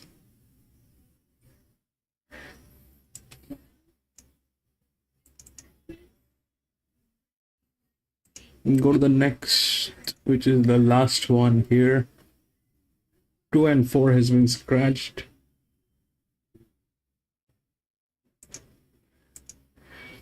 8, 5, 7 and 1.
All right, this is the 8th and the last one here. But before we get into this one, we'll go to this one. The first race today that happened. Okay. So the first one, if we look at what the odds were, 2, 7, 8, and 4, it became 10, 2, 3, and 8. So 2, 7, 4, 2, 7, 8, and 4. That was the odds, 2, 7, 8, and 4. But it became 10, 2, 3, and 8. So this thing worked on the SPR 1325. We have a match of this distance, so we'll refer to that distance and we'll see. Here, the 8 is the favorite. Okay. Now, 8 is the linear, but 8 is in a dicey position. 8 will get in. Okay. 8 will get in, but here, if we try and take a look at what's going on, so this is at 67% on 58. 3 comes up with a drift. All right, this thing doesn't need the rails. 3 comes up with the rails on a 13%. And then if we go down here, it is at 1% with one of the best jockeys. This is the best jockey here. There is no doubt. 9. So can 9 win? 8 probably is the third position, maybe. I don't know. 8 doesn't have the jockey to support this. It's a very good hand, but this track is playing jockey. So here it is a drift. This doesn't need jockey. This will work on its own. 3 is with the SPR, which is at 13%. Then these are like that. So 13, this is 15, this is less, but this is at 13, and then this is 18, this is at 67. So probably this should get in, but this is the last race. They're not going to make it that easy. And through the rails, we have this one, but it doesn't fit any bill. It doesn't have the good jockey. It doesn't have a good jockey. It is like it's an EW. It is exactly like this one, but here it had the best jockey, and that's what it played. Here it doesn't have that. Plus they're suffering. This one is suffering. This one is suffering. This one is okay. This one is okay. 8%, and this one is at 25, which is still okay. They're all suffering. This is the place. This is the place. So that's that. If you look, that's that. 25, 9 with 8, 1, 8, 11. So it's between 8, 9, and 3 probably is a chance.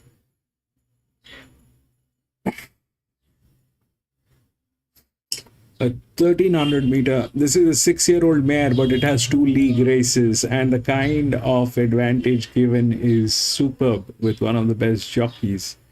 This is a drift. Generally, how it plays on tracks where it is not jockey biased, then you are looking at the linear, then you are looking at the larger drift, then probably you're looking at other advantages, but here it is not playing all that. I won't get into it.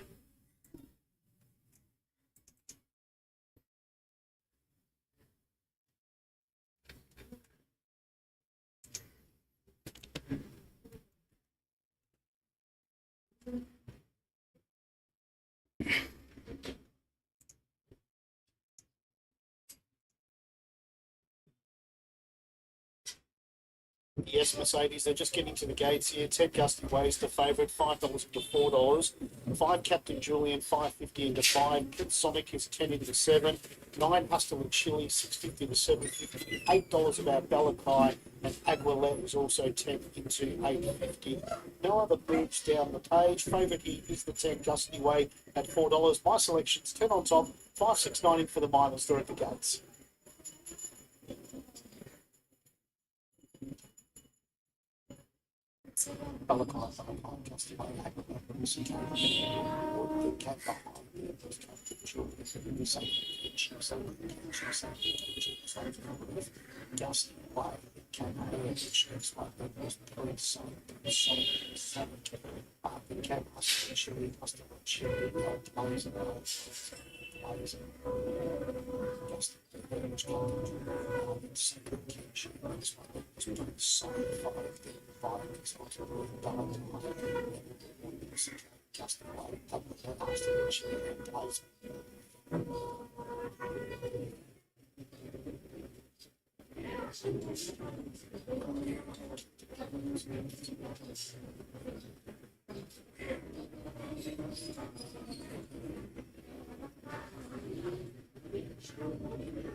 Horses are at the gates here. This is race 6.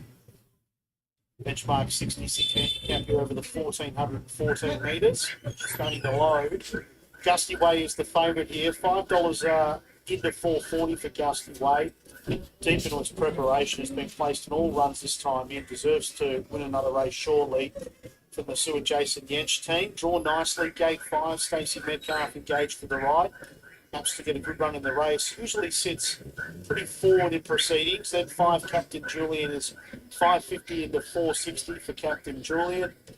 The 5 wins from 29 career starts. Rochelle Mills booked, ran 4th last start at Narracourt. Then 1 Prince Sonic is $10 into $7. So this has been nibbled at. Second up from the spell. It's lightly raced as our relays come across. Now Prince Sonic and Gusty Way look very similar from afar in those silks, but Prince Sonic has a quartered cap, Gusty Way a straight red cap. Then Hustler Chili is $6.50 out to $7.50. 4th up today, hit the line nicely in Narracord last start. Then Sacred Kenshi, $6 to $8. Balakai, $8.50. $9 Aguilette. They're the main hopes according to punters. Captain Julian now just into favouritism, $4.40 ahead of Gusty Way at $4.60. Now they're just trying to get Hurlage in. Then there's quite a few to load here, at least half a dozen or so. As Hurlage goes in. What have we got out of line here? El Blazer, Prince Sonic, Aguilette, Captain Julian, Exalted Ruth, Hustle and Chili and Emerald Reward. So I'm going to go a bit late here at Mount Gambier for race number 6. A bit further down the page, no other moves to report. They're all in fact quite easy. I'm just having a look. Some of these runners are bigger prices. They're all on the drift. So the money late is for number 5, Captain Julian, $5.50 into $4. Gusty Way, 5 into $4.40, and Prince Sonic, 10 into 7. Up comes Exalted Ruth. It's gone in. Prince Sonic just finding the barrier start for a fraction. They're trying to straighten it up to come in. Does so now. Our Blazer goes up. Wears a black cap. Does our Blazer to distinguish it from the stablemate Emerald Reward. And there's just a few to load here. Emerald Reward being one of them, with Captain Julian and the riderless Hustle and Chili. We're getting there. Hustle and Chili's in. Captain Julian to come up, and Emerald Reward, the final runner. We'll be on our way here for race number 6, benchmark 66. 14-14. Distance, of course, because the rail's out 4 metres the entire. Captain Julian and Emerald Reward just about to be led forward. Captain Julian and Emerald Reward, the last 2 here. Not sure what's holding this up, but there's various staff in the one in the middle, and I haven't brought these other 2 up yet. Now Captain Julian comes forward and Emerald Reward too low to weigh as well. Favourite here, Captain Julian, ahead of Gusty Way. This is race number 6, benchmark 66. And the light flickers away. Ready. Standing by. Set to run. Starter's just holding them. They look nice and still. Signals given. Gates crash back. They're away and racing. And Exalted Ruth flopped out, missed it 2 lengths. Away quickly was Sacred Kenshi, and also going fast was Gusty Way. In that group, Captain Julian Balakai was right there. Emerald Reward out even deeper, then Hustle and Chili. Nothing between those. 2 further back then was Balakai. Then came behind them Prince Sonic in those checks. Aguilette, Melissa Kate, Exalted Ruth, and Hurlich was the last one. They sought their order out. 14 lengths would span them. Speed went on up front. Gusty Way, Emerald Reward. They lead by about a length and a half to Hustle and Chili and Captain Julian, who gets into a perfect posse. Then came behind them Sacred Kenshi in those pink silks. Then El Blazer, Balakai, Melissa Kate. Next one then was Prince Sonic. Further back, Aguilette. Taking off around it, Exalted Ruth, and forget Hurlich. It's 8 lengths last year. Tickets confetti. 450 left to run. Gusty Way holds the inside for Emerald Reward. Out 3 deep, Hustle and Chili. Then El Blazer, Captain Julian sweating on a run. Then came behind them Sacred Kenshi. Wider out, there was Exalted Ruth and Aguilette. They're fanned across the track. 200 left to travel. Gusty Way about to be popped the question. Emerald Reward goes up to it. Then Captain Julian. Sacred Kenshi next. Gusty Way. Emerald Reward. Gusty Way. Emerald Reward. Emerald Reward. Gusty Way. Emerald Reward. Nosed out Gusty Way, I fancy. Then Captain Julian, Balakai, Sacred Kenshi, Exalted Ruth, a good run after missing the start. Then Hustle and Chili. Further back then was Prince Sonic, Melissa Kate, Aguilette, El Blazer, and Hurlich distant last. So Emerald Reward should get it. And it's up in the frame, number 3, Emerald Reward. Time 1:26.12. Emerald Reward having a good dogfight with Gusty Way down the straight, who wouldn't throw it away. Stuck on very well, but Emerald Reward gets it from Gusty Way. There won't be much in the end, probably half a head. So official placings flashing up now. 3, Emerald Reward, ahead of the 10, Gusty Way. 5 ran third, Balakai. And 6 was, I should say 5 was Captain Julian, third, 6. 4th, Balakai. So 3, 10, 5, 6, 7 interim placings. 3, 10, 5, 6, 7. 3, Emerald Reward paid $10.80 to win, $2.90 to place. 10, Gusty Way, $1.80 to place. 5, Captain Julian was $1.90 to place. 3, 10, 5, 6, 7 interim numbers. Time 1:26.12 on race number 6 here today at Mount Gambier.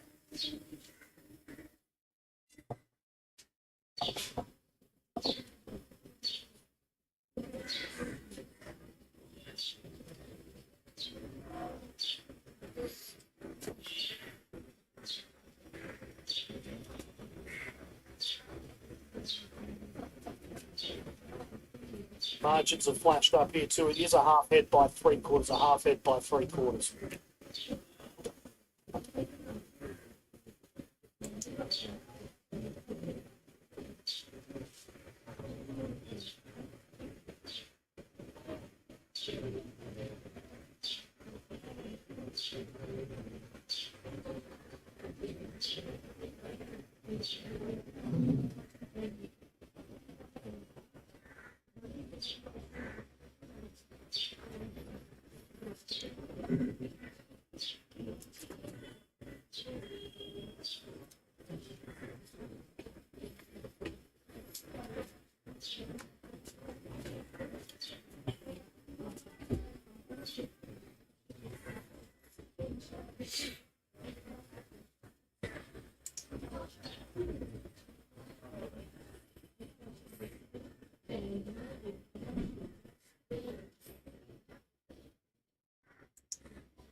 Yes.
Value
going for race number 8 past the Silver Bridge.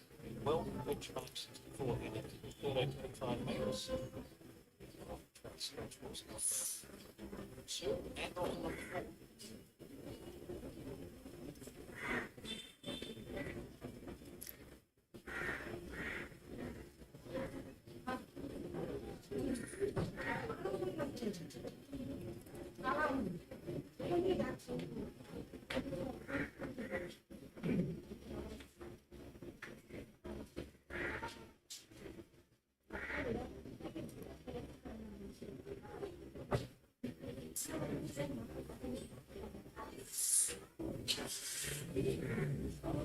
We'll go on race before, shall we? Let's do it. Good one. So I think one real prize, a really nice tough horse, puts all into it, and probably got the most time at the moment, the break. About 1300, possibly within the same race, something just the same way. And I've said to myself, what the way people definitely don't want it, want to take the other one on the first half of the race. So basically, whoever got down first is just to be probably find somebody else. They probably know it's there anyway, but it's sort of their door and they can get to the horses and feel that's the price. So hopefully that doesn't happen. Hopefully when it gets nice people basically because of that. Being before, I like the last time I were playing was hot speed that fantastic. Yeah, I think this horse is probably the one I would say be more confident in the way than less experienced in it's quite not the best ride. This is of course one of my main race. It's likely to be harder now and we're still going about what's got a nice way today. That might just be the one point that helps him as well. Yeah, I think for sure, yeah. I do make penalty the race like that.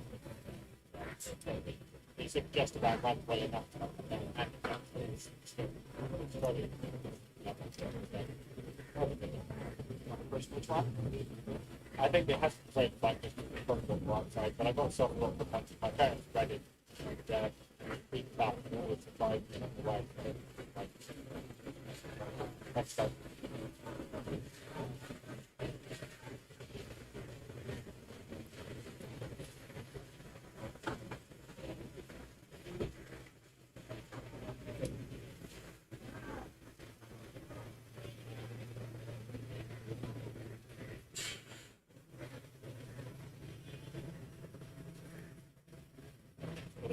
Heads out.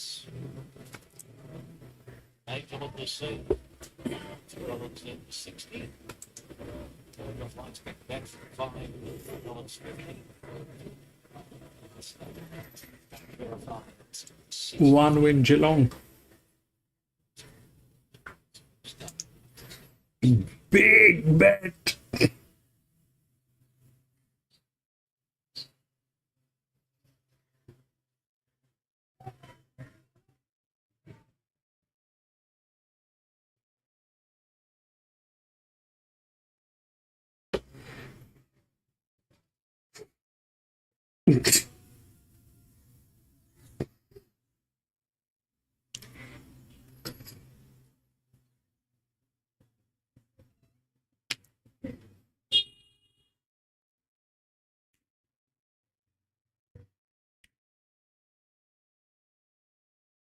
Man, I hope I get to bet tomorrow.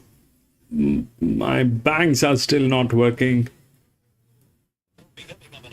And we are at a state of war. It's because 100.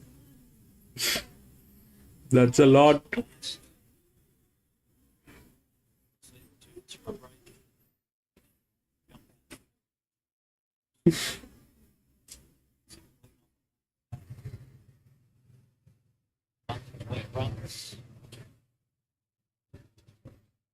Yeah, that's actually reasonable.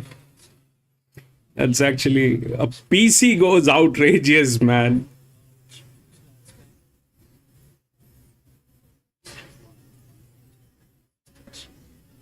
PC goes outrageous. He has some nerves.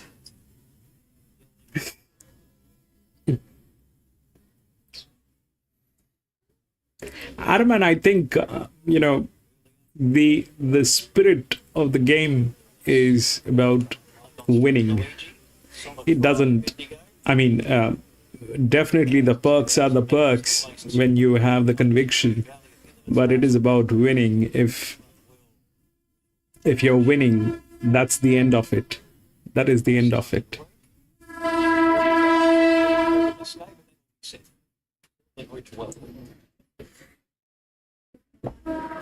Freedom Escape coming up. It doesn't matter. Nothing else matters. For the final. Lights flashing. They're off. Angel of the Sea only fair to begin, and now she's dead last. At the other end, it was Treasure Flight first to stride from Monjerified 2 lengths away, and Lygon Street Luigi the outside.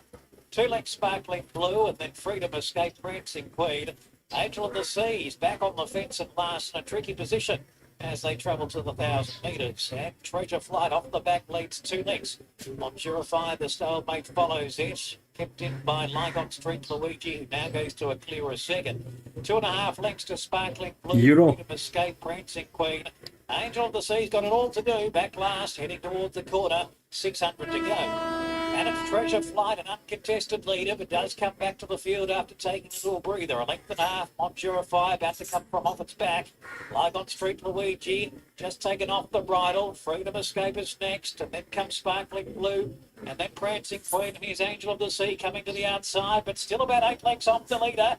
Treasure Flight, 250 to go. Monjerified, Lygon Street Luigi, and then Freedom Escape who's starting to lengthen. Angel of the Sea still a mile back. Across the track, Lygon Street Luigi and Monjerified, they go to the front together. It's going to be close. Monjerified just got its head through in the middle to score from either Lygon Street Luigi, and Treasure Flight kept on bravely in a photo of a second. They got away from Freedom Escape. And then came Angel of the Sea, who didn't run on as well as expected from back in the field. Sparkling Blue and... 1-1-1. Dominated from the front. Congratulations, Adam. It's back. Let's see. 1-1-1. 1. On Street Luigi at the same time. We raced with the winner. Good return by Lygon Street Luigi. A photo with Treasure Flight for second. Purifier will get the win by about a half. Replay finish to the last. And the Kennedy, Matt Barney. Just waiting on the result for second to see whether he's got the winner. Bad to one first. Want to see, as we saw Moe on debut, have early gate speed got a long way back and ran on very well. And the race shape today that suited her to the favour. Huge task. It's made stick around that's great. Great that like she would in the finish ball. Very close for second, Lygon Street Luigi and Treasure Flights made all.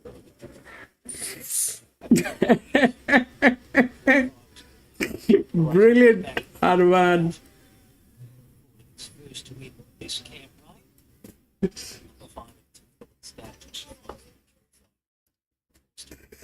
Brilliant, brilliant. Well, we still hold our breath for second. Very close, that photo for second, but at least we know the winner. And Matt Marnie's track side with. Yeah, so that happened. That one actually won. The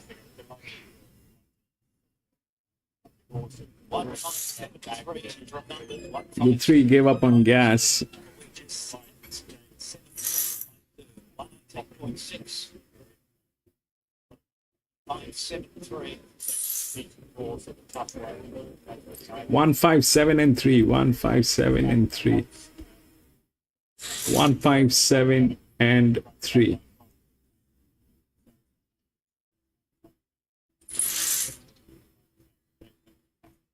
Eight did not even get there. 157 and 3. Thank you. All right, so that is it, ladies and gentlemen. That is it. We had 8 races today here at Geelong. That was the last one.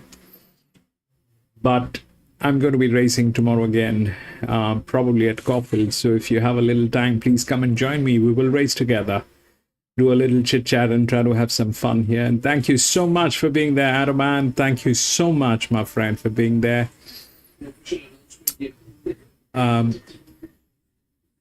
Tuna, my friend, thank you so much for being there. Lewis, thank you so much for being there.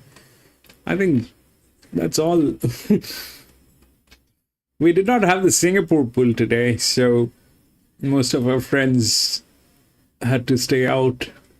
But tomorrow is a better day. We'll see what we can do at Caulfield tomorrow. Have a great day, gentlemen. I'll see you tomorrow. Thank you.